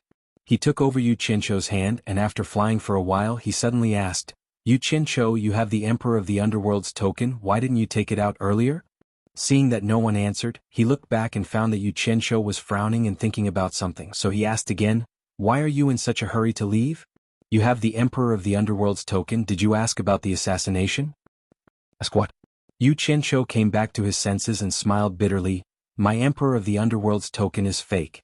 If I continue to stay, I'm afraid I won't be able to leave. Old Song, you should go as fast as you can. I'm afraid there will be pursuers if you are too late." His words were half true and half false. In short, he hoped that Cangyun Xan could hurry up and reach the mysterious forbidden area of the underworld as soon as possible. Anyway, it was not good to stay in the underworld for a long time. Cangyun Xan and Xin Yu were speechless at the same time. They looked back at him in disbelief. They didn't expect him to dare to fake the Emperor of the Underworld's token. Now they understood why he was in such a hurry to leave. Fake the Emperor of the Underworld's token. Can't they tell the real from the fake? Yu Qianzhou, you are not joking, are you? Cangyun Xan was still in disbelief. Yu Qianzhou smiled bitterly and said, "I didn't know it was the Emperor of the Underworld's token. I just saw it once by accident. I heard that this token is very useful in the underworld, so I made a replica. I just wanted to use it to solve the problem at hand. I didn't expect it to be the Emperor of the Underworld's token. If I knew it was the Emperor of the Underworld's token, I wouldn't have taken it out. But don't worry, they won't find out for a while." "I think you are really tired of living. You even dare to fake the Emperor of the Underworld's token. Is there anything in this world that you don't dare to do? Even if you want to die, you don't have to drag the two of us into this." Cangyun Xan's face darkened on the spot. He had thought it strange earlier. How could Yu Qianzhou have the Emperor of the Underworld's token? It was unbelievable. It turned out that it was a fake. Damn it. I said I didn't do it on purpose. Didn't I do it with good intentions? Yu Qianzhou said angrily, "I really don't want to drag the two of you into this. If you are not happy, we will go our separate ways now." Hearing this, Cangyun Xan and Xin Yu's mouths twitched at the same time. The two of them wanted to go their separate ways, but could they? Their lives were tied to him. If he was finished, everyone would be finished with him. They had to think of a way to protect him. Cangyun Xan was so angry that he didn't say anything. His face darkened, but his flying speed gradually increased to the limit that he could control. After a moment of silence, Xin Yu said weakly, "I think we should go by water. Once the fake Emperor of the Underworld's token is exposed, the army of the Underworld on land will immediately cast a net to capture us. We won't be able to escape. If we go by water, at least the army of the Underworld won't dare to easily track us into the Underworld River. It should be much safer than on land." "That makes sense." Yu Qianzhou nodded repeatedly. Cangyun Xan, who was silent with a darkened face, immediately steered the flying shuttle to change direction and quickly flew toward the Underworld River. Fortunately, they weren't too far from the Underworld River. Cangyun Xan flew quickly and reached the shore of the Underworld River in half an hour. Yu Qianzhou put away the flying shuttle. Cangyun Xan quickly checked the surroundings and nodded to Xin Yu after confirming that there was no one around. Xin Yu didn't say anything and quickly transformed into his original form. He opened the clam and the other two quickly went in. The clam quickly closed and sank into the water. Xin Yu swam quickly in the Underworld River. His stomach was white and beautiful. Songyun Xian and Yu Qianzhou felt a sense of security and couldn't help but heave a sigh of relief. Then, the two of them were stunned and stared at each other. In the end, it was Yu Qianzhou who tilted his head and lay down with his legs crossed. Why do you have to go to that mysterious forbidden area? I'm starting to wonder if you want to do something there. Songyun Xian sat cross-legged and asked in a deep voice. You don't know about this. You don't know how vast the underworld is unless you go there. How can you know what's so mysterious about it if you don't go there? Yu Qianzhou rested his head on his arm and looked at him. He sighed and said, Don't you think it's a pity that you can't go there in your lifetime? Nonsense. Songyun Xian snorted coldly. You should think about how we're going to return to the immortal realm. I only hate that the disciples of my heartless palace in Twilight City will be dragged down by you. Although he said that, he was worried about whether he Xuanhuan would be able to successfully deliver the Jade Archive to the sect master. Sigh. Yu Qianzhou let out a long sigh and closed his eyes. Right now, he was a little worried about the people from the World Chamber of Commerce. He wanted to make a trip back to the World Chamber of Commerce. However, he remembered that he had instructed Hibiscus and Wu Lixue to contact him immediately if anything went wrong. He felt a little relieved. Just like that, the two of them were sealed inside the clam, silently moving through the Netherworld River. Fortunately, several days passed without any incident. In the forest of the majestic imperial harem of the Netherworld Royal Palace, the sound of something rolling could be heard from the pavilion that stood quietly. A few large fireflies were crawling on the windowsill. Inside the window, a black wooden rocking chair had been placed next to the window. The white-robed scholar was lying on it, rocking slowly. He appeared to be at ease, his eyes slightly closed as he faced the window. If the night sky outside was filled with beautiful stars and a bright moon, he would probably open his eyes and slowly enjoy the view. However, the sky outside was forever black. There was really nothing to enjoy. With a flash of silver light, the 1,000 soldiers in silver armor appeared, floating outside the window and looking at him. The rocking chair was still rocking slowly. The scholar asked through the windowsill without opening his eyes, You're here. How's the investigation going? I've investigated. That Yu Qianzhou is indeed holding the Emperor of the Netherworld's order carved from the Netherworld wood. The 1,000 soldiers in silver armor frowned and said, It's strange. How did the Emperor of the Netherworld's order fall into his hands? Could it be that you carved more than 2 sides of the Emperor of the Netherworld's order? Or someone secretly cut down the Netherworld wood in the Netherworld forest and made an imitation? But that's not right. The Netherworld wood is hard and difficult to cut. It has branches but no leaves, so it's easy to count. I've already checked once and there's no damage at all. The scholar rolled his eyes and said indifferently, Let's put this matter aside for now. Why did the army of the Netherworld of Twilight City get involved in the assassination of Yu Qianzhou? Have you found out? I can't find out for now. Several important clues have been cut off. The 1,000 soldiers in silver armor flashed into the attic, walked to the back of the rocking chair and gently shook it. He explained, Mu Bing is dead. No one saw with their own eyes who killed him. And those who participated in the assassination were all killed by Ashiro Yunshin in a fit of rage. The captain of the 1,000 guards, Lu Lin, died the day after Yu Qianzhou left. The commander of Lu Lin Hongji also died. The reason was that they committed suicide to escape punishment after offending the Emperor of the Netherworld's order. Committing suicide to escape punishment? The scholar's eyes slowly opened, gleaming with a bright light. Then he slowly closed his eyes again. At the same time, the 1,000 soldiers in silver armor suddenly felt that the rocking chair was as heavy as 10,000 kilograms. It suddenly stopped rocking and he couldn't move the rocking chair anymore. He was slightly shocked, knowing that the seemingly indifferent scholar was angry. Do you believe that it was suicide to escape punishment? The scholar asked indifferently. The rocking chair could be rocked again, and the goo-goo sound of rolling back and forth sounded in the attic again. Of course not. The 1,000 soldiers in silver armor rocked the rocking chair, and the corner of his mouth curled up into a cold smile.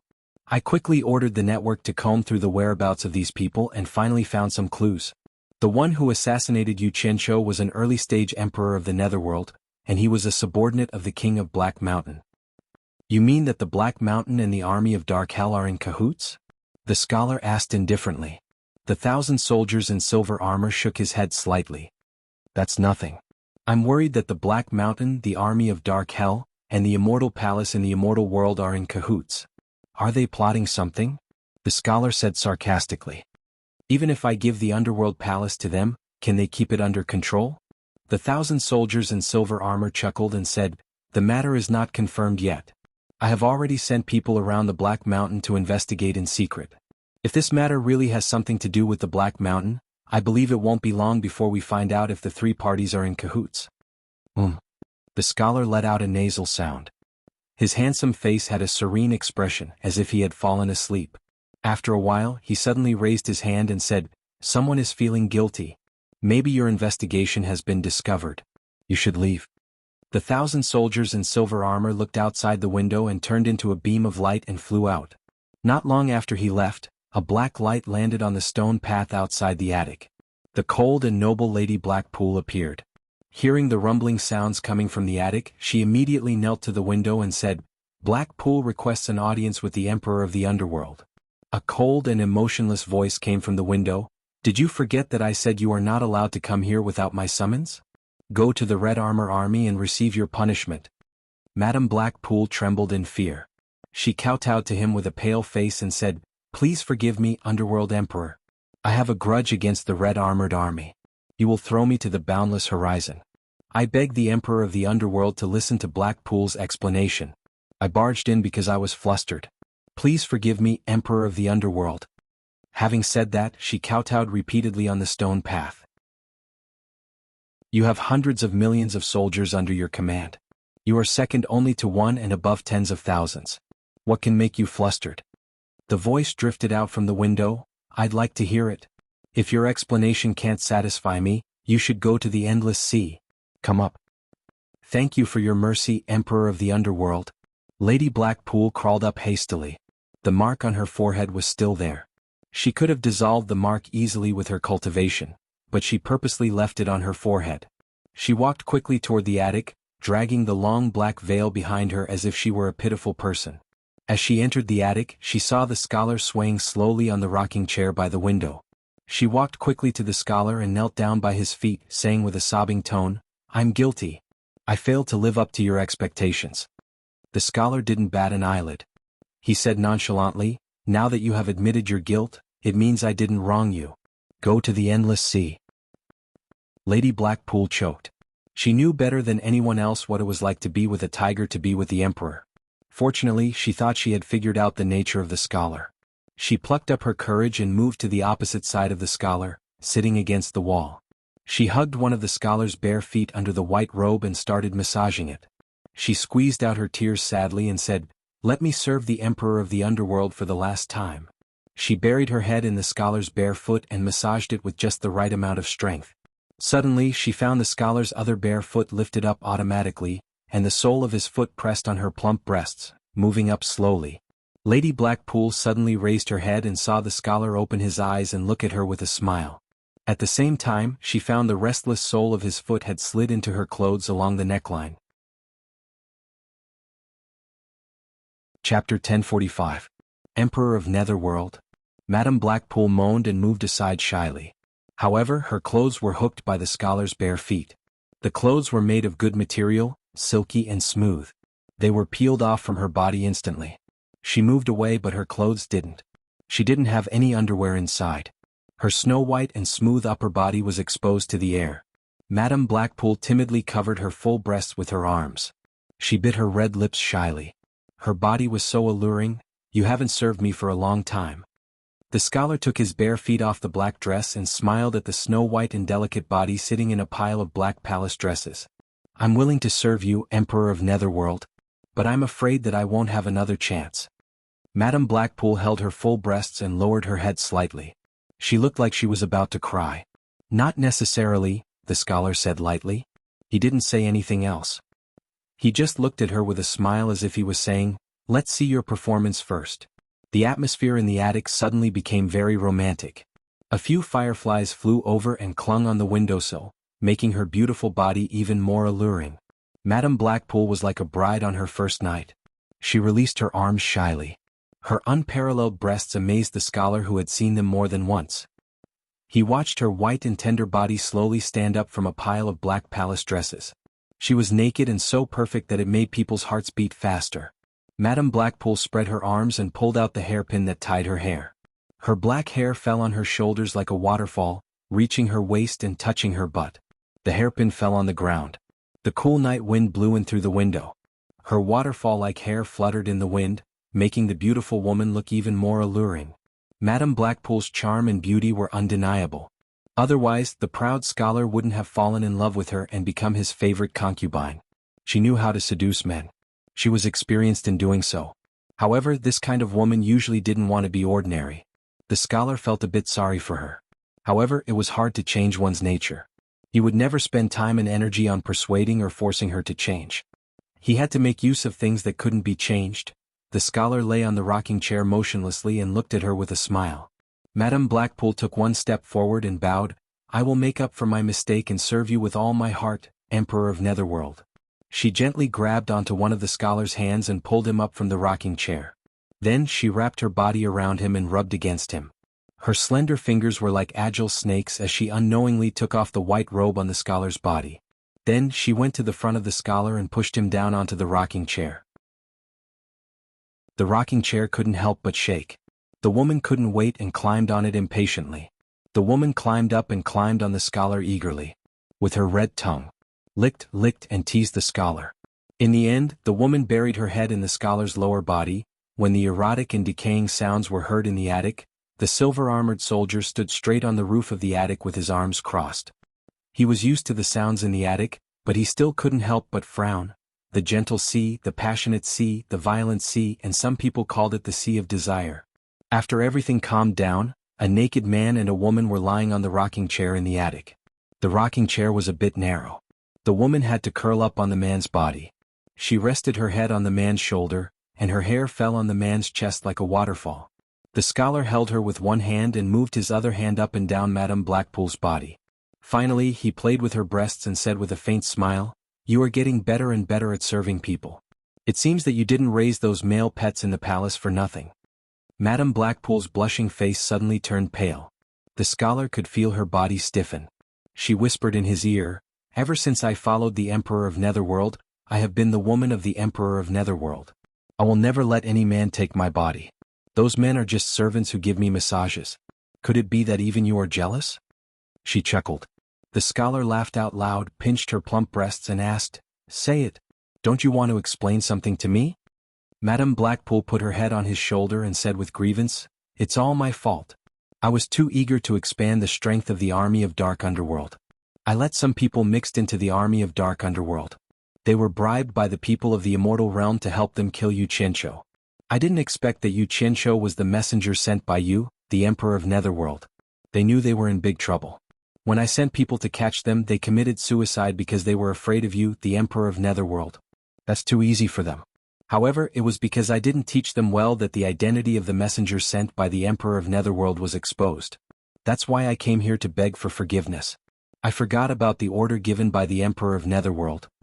Someone had secretly told her about murdering Xianxia, but she had just casually ordered her subordinates to do it and didn't take it seriously. She had almost forgotten about it in the blink of an eye. After all, Xianxia was just a nobody to her. He was just an actor who was appointed by Jin Tai to sing and compose music. He was no different from one of her male pets. She didn't care about him at all. So what if he was killed? However, she was shocked when she heard that the token of the Emperor of Netherworld was in Xianxia's hands. She wasn't afraid of the messenger who was involved in the assassination of the Emperor of Netherworld. Xianxia didn't reveal his identity. It could be explained to the Emperor of Netherworld as a misunderstanding. What she was afraid of was that the series of secrets behind this would be exposed because of such a small matter. Once the Emperor of Netherworld found out, she would be doomed eternally. She would rather die than live. Therefore, this murder, which she didn't care about, immediately attracted her attention. Soon all the people who were involved in this matter were killed and the clues were cut off. As soon as she let out a sigh of relief, she found that the silver-armored 1,000 soldiers had sent someone to investigate this matter in secret. The silver-armored 1,000 soldiers were the close subordinates of the Emperor of Netherworld. Their every move represented the Emperor of Netherworld. It was obvious that the Emperor of Netherworld had his eyes on this matter. She was almost scared out of her wits. That was why she broke into this place despite the fact that the Emperor of Netherworld forbade her from intruding into this place. She had to report and explain to the Emperor first to show her loyalty. Even though all the clues had been cut off, there was still a difference between telling the truth and being found out. She had to resolve the possible crisis in time. The scholar played with her breasts and snorted coldly, "I haven't shown my token for a long time. You want to commit suicide to escape punishment? It's good that you know you're scared. Forget it, let bygones be bygones. Your subordinates need to be disciplined in the future. I will do my best to discipline them." The Madam of Blackpool showed a delighted expression. She hugged the scholar's neck and asked feebly, "You don't blame me anymore?" The scholar's hand slid to her pert buttocks and sighed, "You are a stunner. Without you it would be less fun. Thank you for your forgiveness, Emperor of Netherworld. I will try my best to serve the Emperor of Netherworld." The Madam of Blackpool was delighted. She twisted her body like a water snake. She couldn't help but murmur in a strange tone, "Xianxia is so lucky. He has been favored by you and given the token of the Emperor of Netherworld. I have never enjoyed such an honor." She had been doubting the authenticity of the token of the Emperor of Netherworld in Xianxia's hands. It was because she had never heard that the Emperor of Netherworld had contacted Xianxia. How could Xianxia have the token of the Emperor of Netherworld? She came here to verify the authenticity of the token from the Emperor of Netherworld. "You don't have to worry about it. I have my own plan," the scholar said with a faint smile. Though he didn't admit it, it was tantamount to admitting that he had given the token of the Emperor of Netherworld to Xianxia in her eyes. "Yes. I have only one thing to worry about, which is to serve the Emperor of Netherworld well." The Madam of Blackpool let out an extremely charming smile and slid to the bottom of the rocking chair. Her waterfall-like hair covered the lower part of the scholar's body, trying her best to flatter him. After another round of passionate indulgence, the Madam of Blackpool helped the scholar put on his clothes carefully. Then she picked up the clothes on the ground and put them on. She tied up her hair and looked elegant and noble again. However, a hint of laziness still lingered on her face. The scholar stood by the window and looked at the outside quietly. The Madam of Blackpool, who had dressed herself from head to toe, came to his back and hugged his waist tightly. "When I miss you, can I come here and serve you whenever I want to?" she asked resentfully. She wanted to strike while the iron was hot and break the prohibition. Otherwise, no matter how good she was at serving men, she couldn't use the same method all the time. The man would get tired of her sooner or later. "You are in charge of hundreds of millions of soldiers and horses, so you must have many things to report. It's unreasonable to forbid you from coming here." The scholar nodded and patted his hands that were hugging his belly, saying with a smile, "All right, you can go and do your own things. I want some peace and quiet." "Yes." Madam of Blackpool let go of her hands and bowed to him happily. Then she walked down the attic while dragging her long skirt behind her. After she walked out of the attic and turned into a black light, the silver-armored soldier drifted down from the sky and landed by the window. He looked at the scholar with a frown and said, "According to what you said, did you really give the token to Xianxia? It's impossible." The scholar squinted at him and said angrily, "Why do you always eavesdrop on me when I do this kind of thing? Do you know it affects my mood?" The silver-armored soldier was startled. His face twitched as he watched the scholar turn around and walk down the attic. Then he saw the scholar walk out of the attic. The scholar walked on the stone path around the attic. He was wearing a white robe and walked slowly with his bare feet. He wasn't afraid of the cold and walked to the back of the attic. There was a small path at the back that led to the depths of the forest. He walked slowly along the path. Chapter 1046. The serene wood forest was dotted with specks of starlight. It was the fireflies that climbed up the trees. The moment the scholar stepped onto the forest path, 2 fireflies flew out from the trees, dancing and crisscrossing in front of him, illuminating the path ahead. The scholar trailed behind the 2 balls of light, walking at a leisurely pace, complementing his scholarly attire. The serene wood forest wasn't that big. After the 2 fireflies slowly led the way for several hundred meters, they finally reached the end of the path. The path ahead suddenly opened up, and an exquisite little white courtyard appeared. The 2 fireflies quickly flew over, landing on the roof. There were already many fireflies resting there. The little courtyard was surrounded by white jade walls, and the house was made of white jade. The walls weren't even as tall as a person, and an adult could see everything inside at a glance. There was a door on the walls, but there was no door panel to block it. The scholar stepped onto the threshold with his bare feet, looking at the courtyard that was covered with fine and smooth black sand.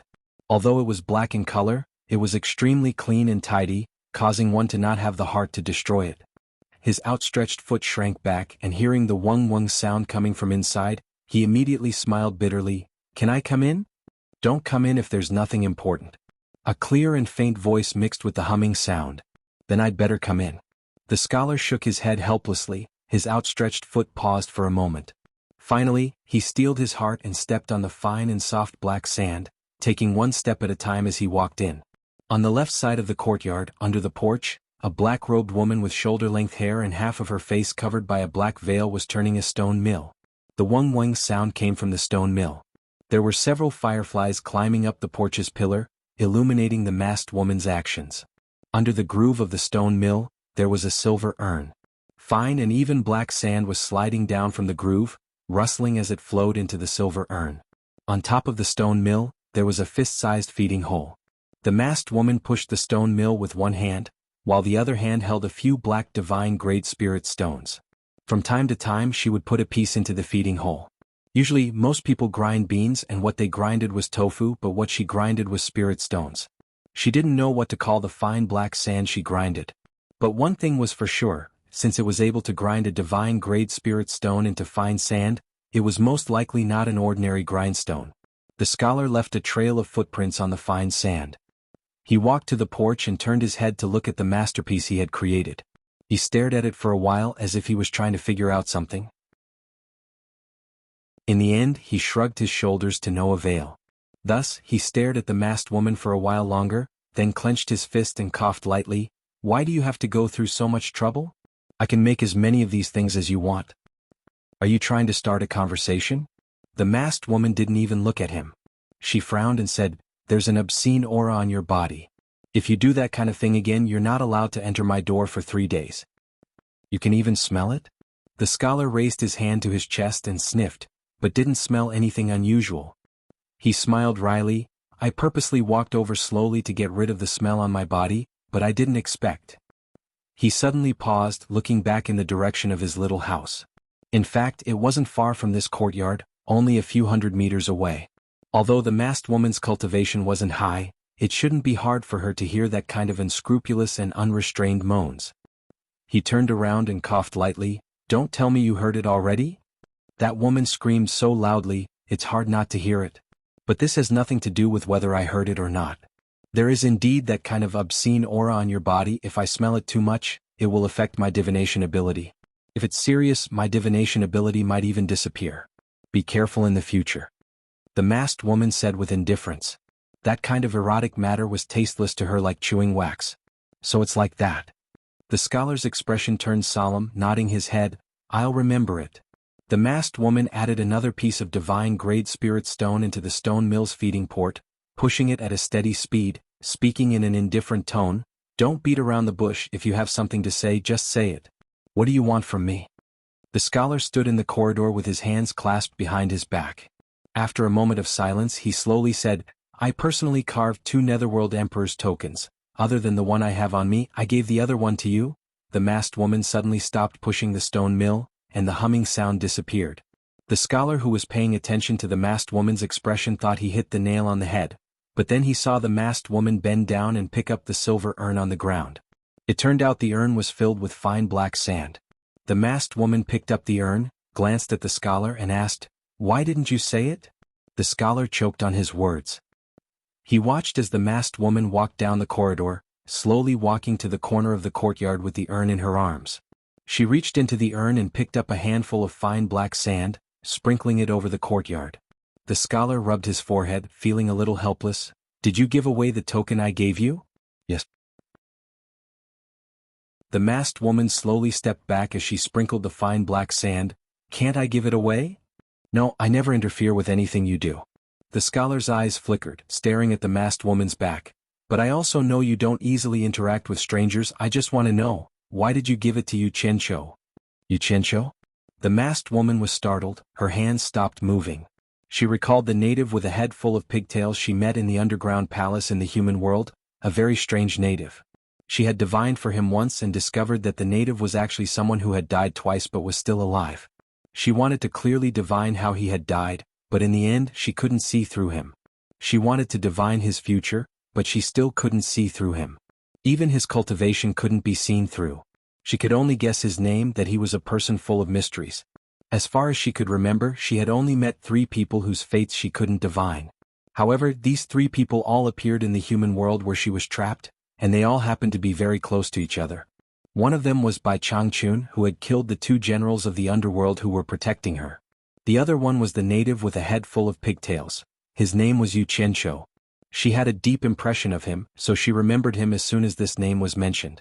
However, she didn't give the token of the underworld emperor to Yu Qianshou, who had a head full of pigtails, and she couldn't give the token of the underworld emperor to a person she couldn't figure out.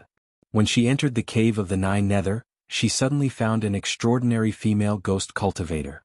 She peeped into her fate and found that the future of this female ghost cultivator was unbelievable. This female ghost cultivator was destined to be helped by a benefactor, who would help her achieve an extraordinary future. She wanted to find out who her benefactor was, who could help her achieve such a great achievement, but she couldn't find out who that benefactor was. This was the 3rd person she couldn't divine as far as she could remember. That was why he gave the token of the underworld emperor to her after he had glimpsed a trace of the fate of the female ghost practitioner. He hoped that he could help her in the future so that they could form a good relationship. After she gave the token of the underworld emperor to the female ghost cultivator, she suddenly found that someone seemed to be watching her. She vaguely sensed that the person should be the benefactor of the female ghost cultivator, but she couldn't find out where he was. Now, hearing the scholar say that the token of the emperor of underworld she gave to the female ghost cultivator was in the hands of Yu Qianshou, she suddenly realized something. Maybe the 3rd person whose fate she couldn't peek into didn't exist at all, but one of the 2 people she had met earlier. In this case, the benefactor in the female ghost cultivator's fate was about to be revealed. It should be Yu Qianshou with a head full of braids. If he could help the female ghost cultivator achieve such a great achievement, wouldn't his future achievement be even higher? The veiled woman's eyes were full of surprise and doubt, and a hint of excitement flashed in them. She murmured, "I finally found you." This veiled woman was none other than the saintess of the underworld who had met Yu Qianshou in the human world. The scholar silently observed the expression on her face. Since the first time he saw her walk out of the boundless, mysterious, forbidden area, this was the first time he saw her calm face reveal excitement and excitement. This woman had always been meticulous in everything and had helped him greatly time and time again. Even when he and Jintai were able to escape from the heavenly tribulation in the human world, it was also because of her, otherwise the 2 of them would definitely be dead. In addition, she had a mysterious identity of walking out of the boundless, mysterious, forbidden land, so the scholar didn't dare to look down on her and regarded her as a celestial being. It was the first time he saw her show such a rich expression. The scholar felt very uneasy in his heart while he was surprised, wondering what "I finally found you" meant. He couldn't help but ask, "Could it be that you are related to that Yu Qianshou?" The saintess of the underworld regained her composure and shook her head slightly. "I have no relationship with him. I just met him once when I returned to the underworld and spoke a few words with him." She didn't say clearly whether it was before or after she returned to the netherworld, but the scholar took it as a matter of course that it was something that happened after she returned to the netherworld. He nodded slowly and said, "You must have seen something about the person who could make you give him the token just by meeting him once." "That's right, I remember the first time I saw this brat at the dragon transformation gate. He actually carried Li Guang's youngest son and leaped up the dragon gate, helping that little brat successfully transform into a dragon. Although that little brat succeeded because of himself, now that I think about it, I remember that the Netherworld River Black Carp clan always has a fated person when they leap through the dragon gate. To be able to become the fated person for the Black Carp to transform into a dragon, it must not be simple. There must be some karma involved. I've overlooked it." Help the Netherworld River Black Carp transform into a dragon? The saintess of the underworld was stunned. "Yes." The scholar smiled and said, "You don't really care about it, so I didn't mention it to you." The saintess of the underworld hugged the silver urn and a smile blossomed on her face. She said softly, "He really is an unspeakably noble person. Seems like I didn't guess wrong."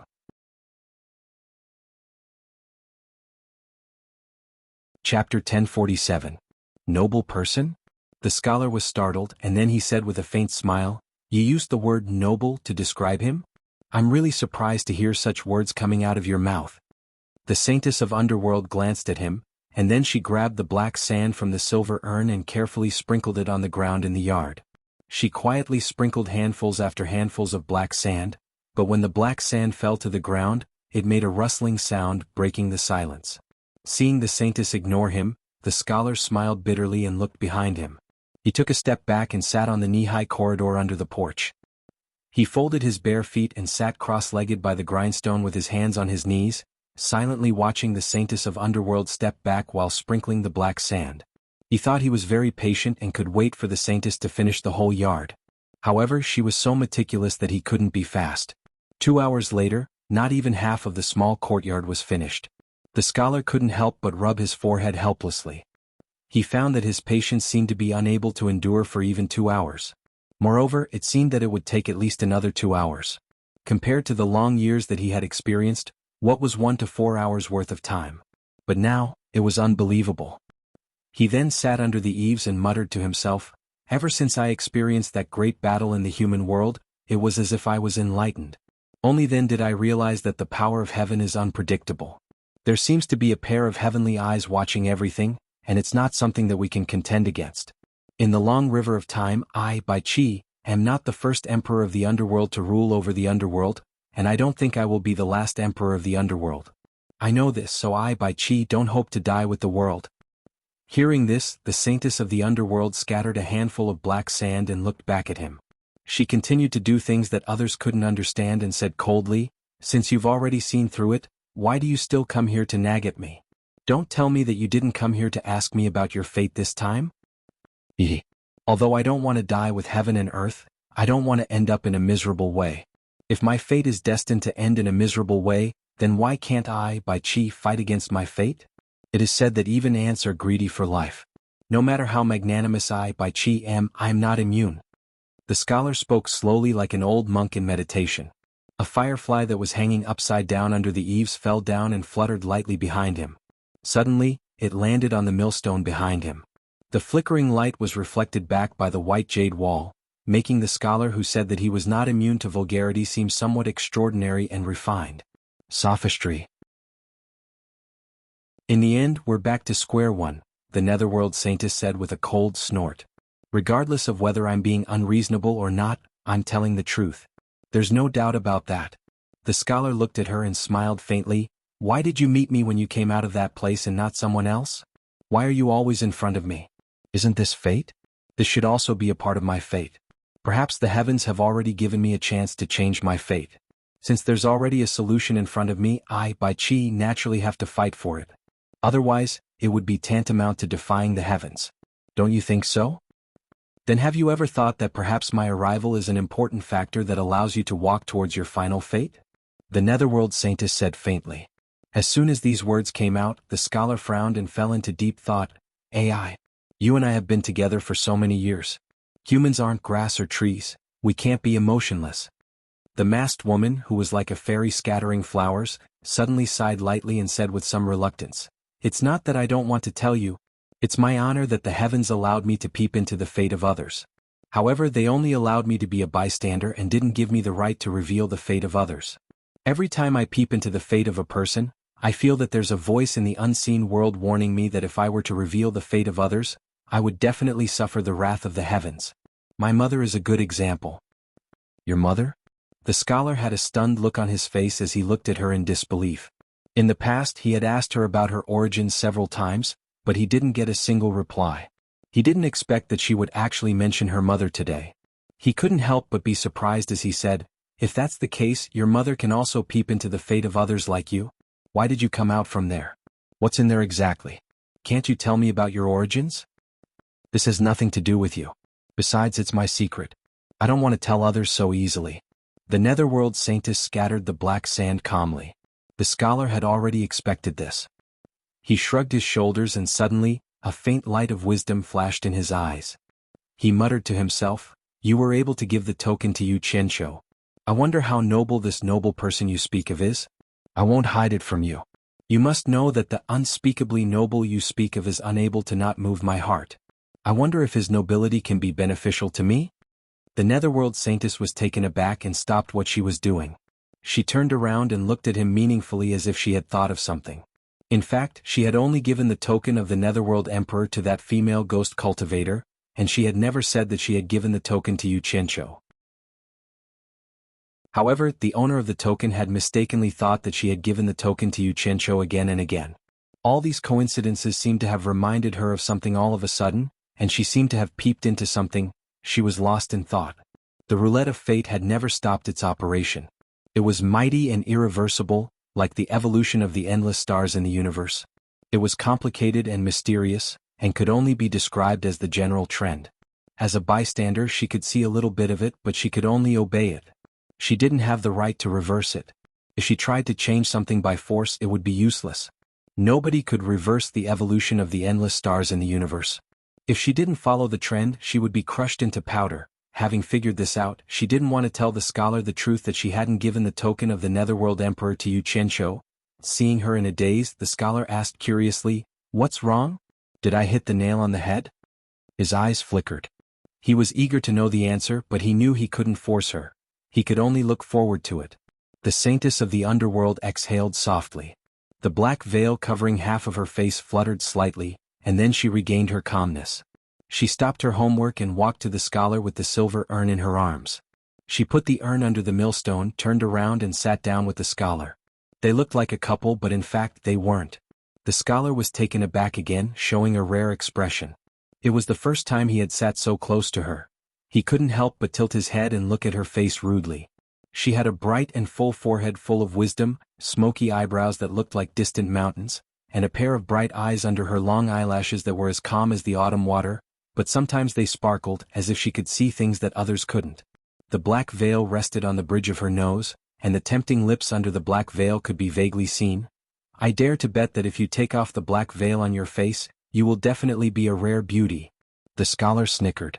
The saintess of the underworld turned around and stared at him coldly. "My father took off my mother's veil because he made a bet with someone. In the end, he died a horrible death and could never be reincarnated. What? Do you want to give it a try?" The scholar couldn't smile anymore. It was as if someone was strangling his neck, and he looked to the front in embarrassment. "There are 3 types of people in this world whose fates I can't see. Firstly, I can't see my own fate. Secondly, there are almighty beings who can completely control their own fate. Thirdly, there are people whose fates are unpredictable and full of unpredictability." The saintess of the underworld suddenly said these words out of the blue. The scholar was taken aback, and then he said solemnly, "There are people in this world who can completely control their own fate? Could they be experts from the immortal realm?" The saintess of the underworld shook her head slightly and said, "The so-called people who can completely control their own fate are not people who can get rid of all shackles and do whatever they want. The universe is vast and full of unknown changes. It is an eternal mystery that includes everything. It is right above our heads, silently watching our every move. It is the heavens that we speak of. All those who go against the heavens will be mercilessly crushed into powder. Therefore, there are almighty beings who want to follow its trajectory and follow the path it leads. They want to pursue immortality like the stars in the universe, and so this path is called the heavenly Tao. However, there are very few cultivators who can truly step on this path. But once they follow the footsteps of the heavenly Tao, their cultivation may advance by leaps and bounds, leaving everyone else in the dust. Those who step on the heavenly Tao will be brilliant and dazzling, and their fates are not something I can see. Of course, the heavenly Tao is hard to find, and it is extremely difficult to follow the footsteps of the heavenly Tao forever. We don't know where the end is, and we will most likely get lost on this long journey. I don't know if anyone can walk to the end." Heavenly Tao. The scholar gasped in awe. The vast domain that he had never touched suddenly appeared in front of him, and he suddenly felt so small. He couldn't help but raise his head to look at the pitch-black night sky. After a long time, he slowly let out a breath and said with a bitter smile, "You suddenly told me this. Could it be that you want to tell me that Xianxia is a person who has stepped on the heavenly Tao?" "Him? No." The saintess of the underworld shook her head with certainty and said, "He is the last of the 3 types of people I mentioned. His fate is unpredictable and full of variables. I want to peek at it, but I am dazzled. His fate gives me a messy feeling.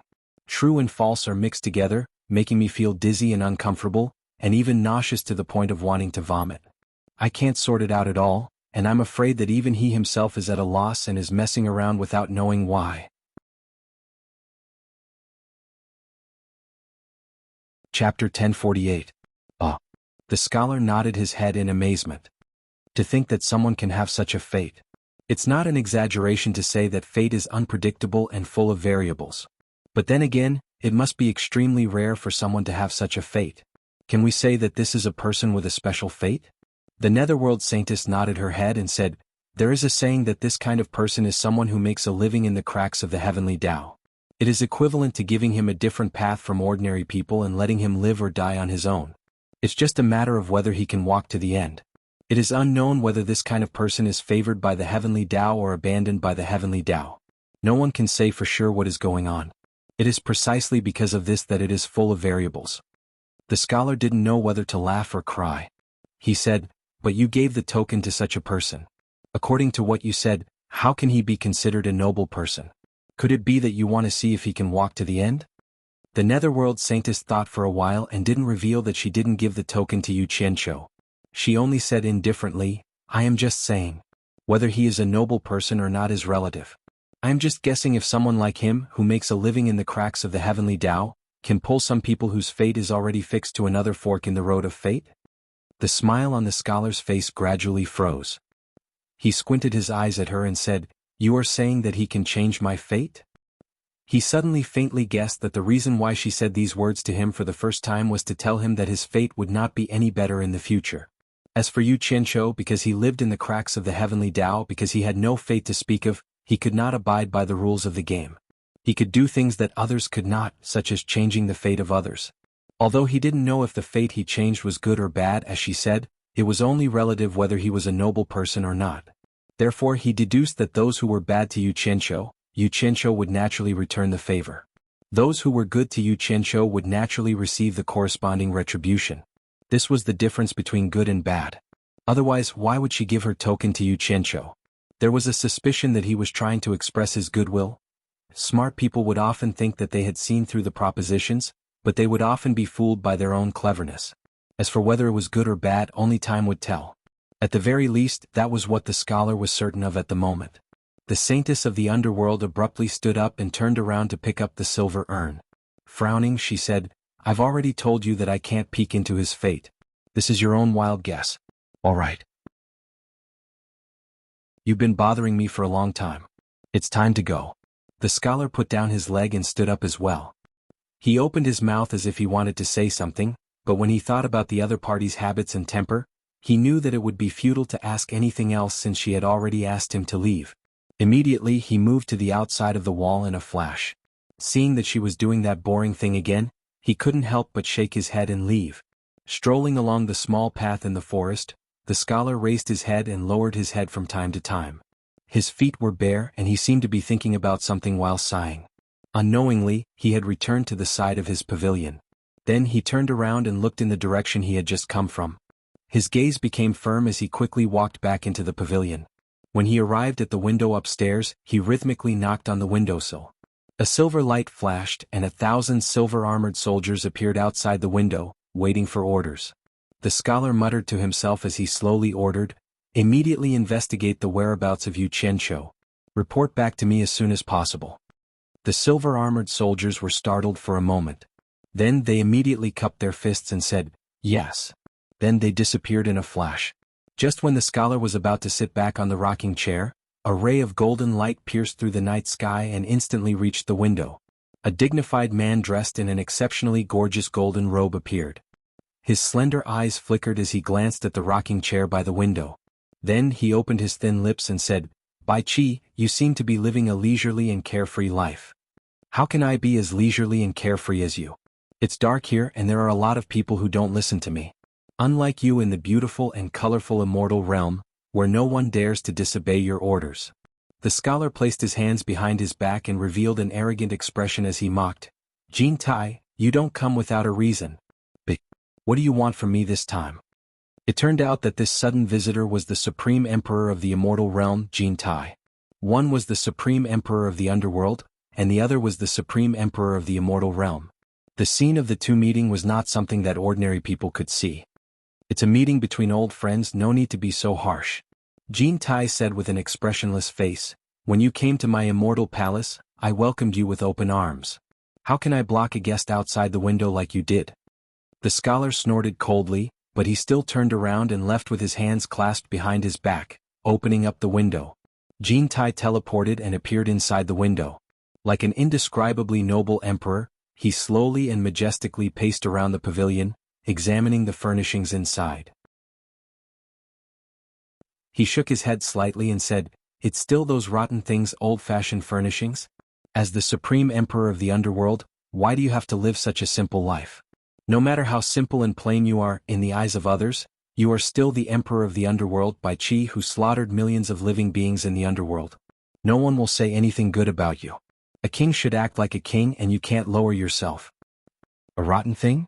The scholar waved his hand disdainfully, revealing an unreasonable look as he said, "Don't tell me that everyone has to be like you, sitting on a golden lump, lying on a golden lump, even sharing a bed with a woman is on a golden lump. Aren't you bored out of your mind?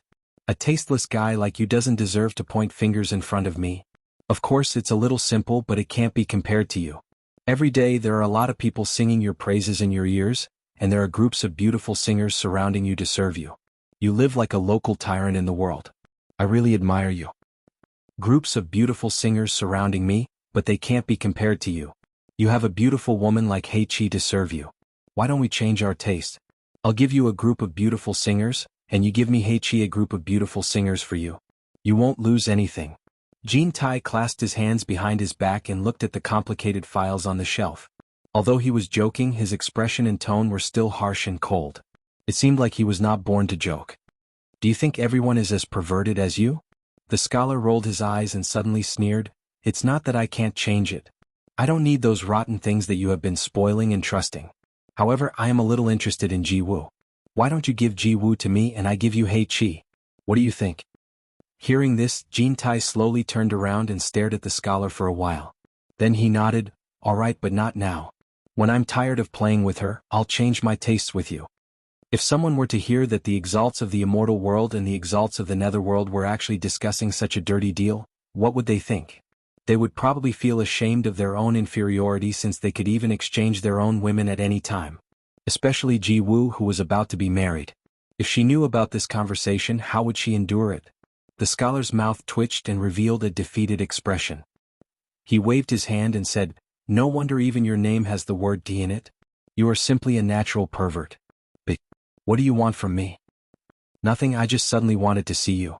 Jin Tai met the other party's sarcastic gaze and said without a change in expression, "There's something I don't understand.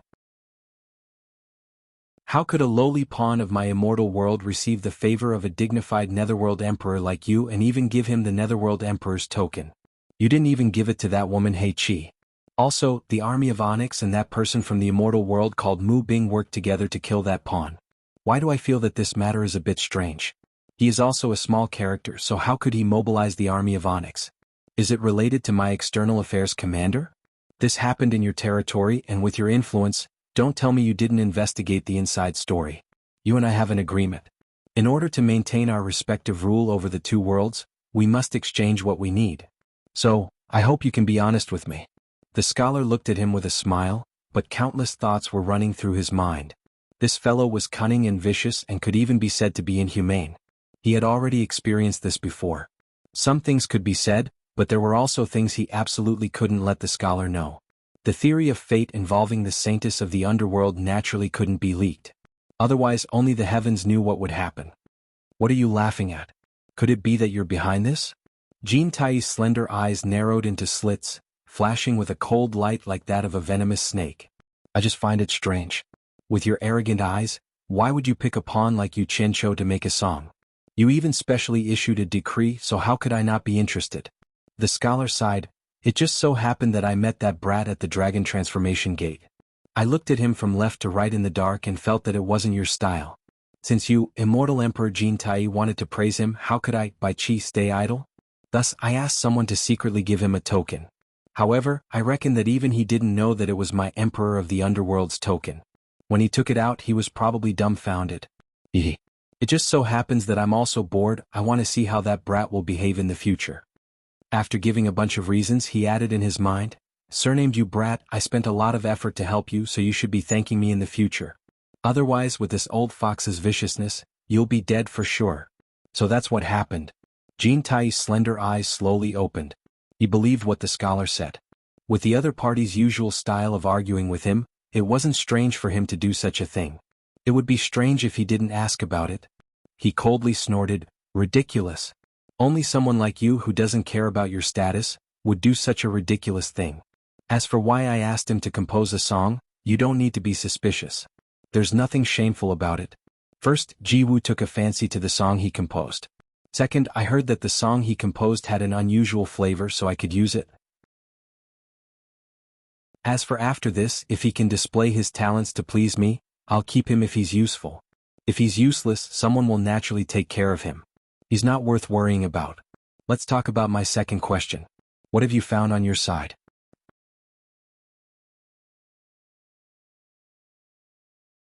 Chapter 1049. I haven't found anything yet. The scholar's expression was a bit stiff. This wasn't something to be happy about. Jintai slowly turned to the window and said indifferently, "Bai Chi, do you think I'm a 3-year-old child? If you can't even find out about this, I think you'd better give up your position as the emperor of the underworld to someone else." The meaning of his words couldn't be clearer. He clearly didn't believe the scholar's words. "I want to let you sit, do you dare?" The scholar snorted and also walked to the window. Standing side by side with Jintai, he said, "Don't talk nonsense. I don't have the mood to beat around the bush with you. It's not that I didn't try my best to find out the truth. It's just that I haven't found anything yet. The people involved in the matter are all dead, and some key figures even committed suicide. Don't you think it's strange?" Committed suicide? Jintai suddenly tilted his head and raised his sword-like eyebrows. "This matter is a bit strange and unpredictable. It seems that your control over the underworld is really not flattering. Someone actually dared to play this kind of trick under your nose. Haven't you found the mastermind behind it? You don't need to worry about my side. I know what I'm doing." The scholar put his hands on the windowsill and looked at the fireflies shining in the forest. He said indifferently, "But you should investigate carefully on your side. There's one thing I need to remind you. This time, it's not only the army of Dark and the father-in-law of your external affairs commander. There are also the subordinates of the king of Black Mountain. The 3 forces are led by Mu Bing. Mu Bing alone can't cause such a big wave. I'm afraid your external affairs commander isn't simple." "The king of Black Mountain?" Jintai's slender eyes flickered. He said, "I've heard of this person for a long time. I heard that he's very powerful. Haven't you investigated his background? He suddenly appeared many years ago. After swallowing several territories with thunderous means, he hasn't made any moves since. He's a bit mysterious." The scholar lightly patted the windowsill and said indifferently, "The underworld is not like your immortal world. The more mysterious a person is, the more difficult it is to act rashly. But this time he actually took the initiative to interfere with me. If I don't do something, it'll be a little unreasonable." Jintai nodded slightly and said, "The Black Mountain King, the Black Nether Army, and my external affairs great commander, These 3 groups of people actually wore the same pair of pants. What were they trying to do? You want to rebel?" As he spoke, he turned to Scholar and said, "Don't be in a hurry to make a move on this matter. Let's get to the bottom of this matter first. It's fine if we don't make a move, but once we do, we must eradicate the root of the problem. Don't leave any hidden dangers behind. Both of us should keep in touch with the progress of the matter." After he finished speaking, he turned into a streak of golden light and disappeared into the distant night sky. He left as soon as he finished what he had to do. He had no intention of staying for even a moment longer. In the surging immortal realm, amidst the vast and tumbling sea of clouds, there was a tall mountain that pierced the heavens like a sword. The mountain was extremely steep and there was no way to find it. It was surrounded by cliffs and precipitous cliffs.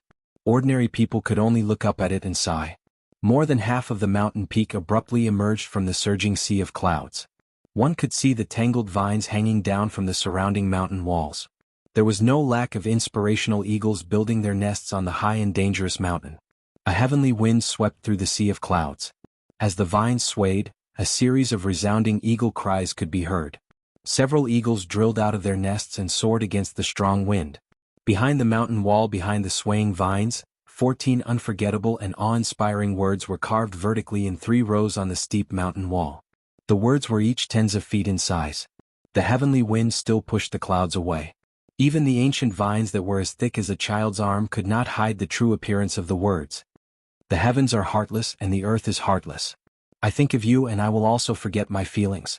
The words were deeply embedded in the mountain and had been eroded by wind and rain. It was obvious that they had existed for countless years. Suddenly the clouds gradually turned red. The rising sun jumped out of the distant sea of clouds in an instant, illuminating the heaven and earth. The sword-like mountain peak welcomed the first ray of morning light. A rainbow formed at a visible speed from one end of the sea of clouds to the other end. It just happened to be stranded on the mountain peak that rose out of the sea of clouds. Such a beautiful scene was exceptionally spectacular and breathtaking. It was a wonder of heaven and earth that could not be replicated. This mountain was called the Grave of Love. It implied that it was a grave that buried love. It could be said to be famous in the celestial world. It was the solitary cultivation place of Wang Qing, the leader of the Heartless Palace, the #1 sect in the celestial world. In other words, only Wang Qing cultivated in the entire Grave of Love. The other people of the Heartless Palace did not dare to share it with him. Because under the cliffs of this mountain peak, not only love was buried, but also the bones of Wang Qing after he killed his wife and children and slaughtered hundreds of people in his family. How could the other disciples of the Heartless Palace cultivate in peace on this mountain, even though this mountain was very big? A tall and thin man stood at the peak of the Grave of Love, with his hands behind his back. His wide blue robe fluttered in the wind, and his unbound long hair fluttered behind him. It was like a dream, giving people the illusion that he was standing at the top of a rainbow. Behind him there was a simple stone house built with a few pieces of stone. He wore a silver mask that covered his entire face. Only a pair of indifferent eyes could be seen in the two eye sockets. Facing the rising sun, he was not afraid of the glare and was still calm. At this moment, the silver mask reflected a magnificent color. It was dazzling like a celestial being. Originally, there were no impurities on the smooth mask, but at this moment, because of the sunlight, two faint tear stains appeared under the eye sockets, extending all the way to the mouth. As a result, it gave people a strange feeling. It was as if this mask was crying silently in sadness and despair. It was unknown how such a strange mask was made. He was none other than the sect master of the #1 sect in the celestial realm, Wang Qing. He was also the powerhouse who founded the #1 sect in the celestial realm, Heartless Palace. He was able to cultivate in the place where hundreds of his family members were dumped for so many years, and still show such indifference in his eyes. It was clear that his mind was extraordinary. Perhaps, it was more appropriate to describe him as heartless. A ray of light suddenly pierced through the surging sea of clouds, scaring away a few soaring eagles. It landed directly behind Wang Qing, whose long hair and robe were fluttering in the wind. Mei He, the consecrator of Heartless Palace, appeared and bowed to Wang Qing. "Master." Wang Qing did not turn his head, nor did he make any sound. He silently endured the baptism of the wind and the sun, as if he did not notice Mei He's arrival at all. Mei He seemed to be used to all of this and did not mind at all. After bowing respectfully, he summoned a dazzling snow-blue sword from his storage bracelet. The blue was so pure and thorough that its smooth surface faintly gave people a dazzling feeling of snow white. With one look, one could tell that it was an extraordinary treasure, but it was so huge that it could even be described as deformed. The width of the sword was even wider than the shoulders of Mei He, who stood side by side. The sword was more than 4 meters long, and the sword hilt was also a meter long. Altogether, it was a huge sword that was at least 5 meters long. Although the blade of the sword was unusually sharp, it could be used as a bed to sleep. The strangest part was the sword hilt. The way it was forged was not like a normal sword hilt. It was formed by 6 dragons that were as thick as a wrist, hollowed out and arched together. The 6 dragon heads bit to form a handguard, and the 6 dragon tails twisted together to form a sword tail. A humming sound akin to a dragon's roar reverberated throughout the mountain peak, piercing one's eardrums. The sea of clouds at the foot of the mountain suddenly became turbulent. Mei He could clearly feel an incomparable excitement coming from the giant sword in his hand. It vibrated non-stop as if a hidden dragon had awakened and was about to soar into the sky.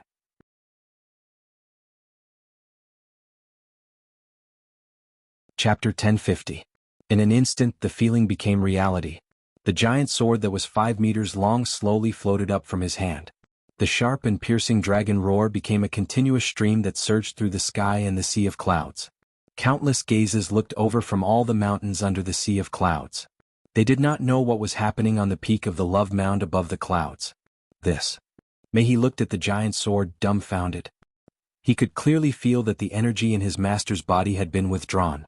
The sword actually had a consciousness and floated up on its own. It was unbelievable. He thought it was an illusion. An unparalleled masterpiece, an amazing masterpiece. No wonder it is the artifact that old Hua spent 30,000 years refining with countless treasures. Even though it was almost the highest level of praise, Wang Qing's gaze towards the sword was still faint.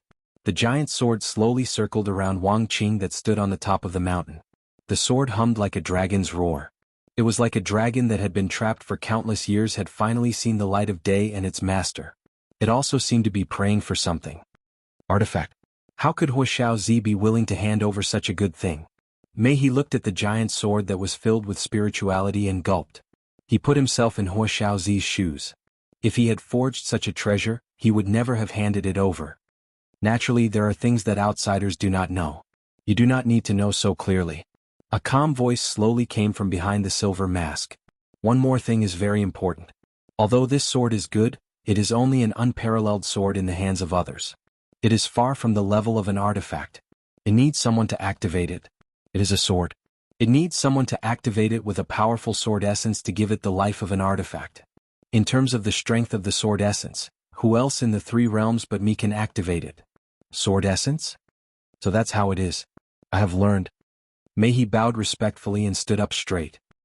He looked at the humming giant sword and said excitedly, "Master, since the sword has been awakened by your sword essence, please give this sword a name." The giant sword seemed to understand his words. It flew faster around Wang Qing as if this was something it had been waiting for a long time. Wang Qing looked at the giant sword that floated in front of him from time to time. After a moment of silence, he calmly said word by word, "I grant you the name Six Dragons Snow Blue." Six Dragons Snow Blue. Every time the giant sword circled around to the front of Wang Qing, a syllable would come out of Wang Qing's mouth and hit the sword. 4 rounds. After withstanding 4 syllables, the giant sword suddenly erupted with a snow blue light. It blossomed on the summit of the mountain. The magnificent snow blue light instantly competed with the rising sun in splendor. Countless people on the various mountains below the sea of clouds looked at the sea of clouds above their heads in surprise. They didn't know if it was an illusion, but they seemed to have seen the sea of clouds that was dyed red suddenly turn blue. However, it was only for a moment, and then the sea of clouds returned to its original color. On the peak of the mountain, the snow blue light faded slightly. Then, it turned into a snow blue treasure light and flowed on the surface of the giant sword. The charm of a divine weapon was undoubtedly revealed. Suddenly, a majestic and unparalleled sword intent erupted from the giant sword. It quickly surged between heaven and earth, forcing Mei to take a few steps back. Then he forcibly stabilized himself. However, Wang Qing stood there motionless like a mountain. The spectacular rainbow stranded on the peak of the mountain had already been washed away. A high-pitched sword hum sounded. A snow blue light suddenly shot up from the peak of the mountain and shot straight into the sky. It was as fast as a meteor chasing after the moon, dragging a thin and long tail behind it. The swift and fierce sword intent quickly spread out from the top of the mountain like a shock wave. The dense sea of clouds instantly stirred up huge ripples and surged out in all directions. The fiery red rays of the sun quickly cast on the undulating mountains below. All the disciples of the Heartless Palace who were standing outside had their mouths wide open as they witnessed the dense sea of clouds above their heads being pushed aside. Then, the passionate fiery sunlight gradually spread and illuminated the green mountains and rivers like a pillar of light. Although the scene at this moment was extremely majestic, no one was in the mood to enjoy it. Everyone's pupils constricted as they stared at the snow blue light that shot into the sky. Everyone felt the majestic sword essence that shocked their hearts. Everyone looked at the peak of the Love Mound, in admiration. Who else could have such a powerful sword essence other than the one on the peak of the mountain? Only Mei, who was standing next to Wang Qing, knew the truth. The majestic sword essence did not come from Wang Qing, the master of the sword, but from the sword itself. The people on the surrounding mountains could no longer see the snow blue light that shot into the sky. It seemed to have disappeared into the sky. Everyone watched for a long time. Just as they were scratching their heads, the snow blue light suddenly gave off a bright light and appeared in the sky. It became clearer and clearer, like a brilliant meteor that was rushing down rapidly. The meteor flew in midair. Perhaps it was because of the friction with the moisture in the air, it suddenly produced a magnificent and strange scene that the disciples of the Heartless Palace would never forget. 6 rainbow-like giant flying dragons gradually appeared in the sky and became clearer and clearer. The 6 vigorous rainbow sky dragons shook their heads and wagged their tails as they chased after the dazzling meteor that shone with snow-blue light. They headed straight for the vast land. Suddenly, it gave people the illusion that the 6 rainbow heavenly dragons were holding a dragon pearl and flying down from the outer realm to the mortal world. The 6 giant rainbow sky dragons covered the sky and the earth with majestic sword essence and crashed into the peak of the Love Mound. All the disciples of the Heartless Palace turned pale with fright and did not dare to breathe. With a loud boom, the vast mountains trembled. The birds and beasts cried out in fear and fled in all directions. The 6 giant rainbow sky dragons instantly disappeared and burrowed into the Love Mound mountain. It was as if the Love Mound was a dragon nest and they had returned from their travels. All the disciples of the Heartless Palace followed the mountain. After the earth shook, some people looked at the Love Mound mountain and heaved a sigh of relief. After the dust settled, although the aura of the 6 rainbow sky dragons was shocking, it was fortunate that they did not damage the sacred mountain in everyone's hearts. However, this was only the result from one angle. It might not be the same result from another angle. The disciples at another angle suddenly exclaimed. Someone pointed at the Love Mound and cried out involuntarily. The mountain split open. A straight and smooth crack appeared in the middle of the mountain. From the peak to the foot of the mountain, although the crack was only 1 meter wide, it directly split the Love Mound into 2 halves. The disciples at the right angle could see a thread of light like a sliver of sky in the crack. They and the disciples at the other end of the sliver of sky exclaimed in shock. The mountain really split open. The mountain really split open. Quickly report to the elders. Quickly report to the masters. Quickly report to the masters. Don't make any noise. Do what you need to do. Meihi's majestic voice rolled from the peak to the surrounding mountains. Hearing his voice, the surroundings immediately became silent. On the peak, Meihi, who had finished scolding, looked at the crack that was 1 meter wide between him and his master. It happened to separate the two of them. His master was on one side and his disciple was on the other. Meihi took a few steps forward and looked down at the crack. He immediately sucked in a breath of cold air. If this unparalleled sword had directly flattened the entire mountain, he would not have been so shocked. What shocked him was that it had actually split such a huge mountain in half. The cut was smooth. Other than this 1 meter wide crack, the entire mountain seemed to be undamaged. Although the mountain was tall, its rocks were brittle and hard.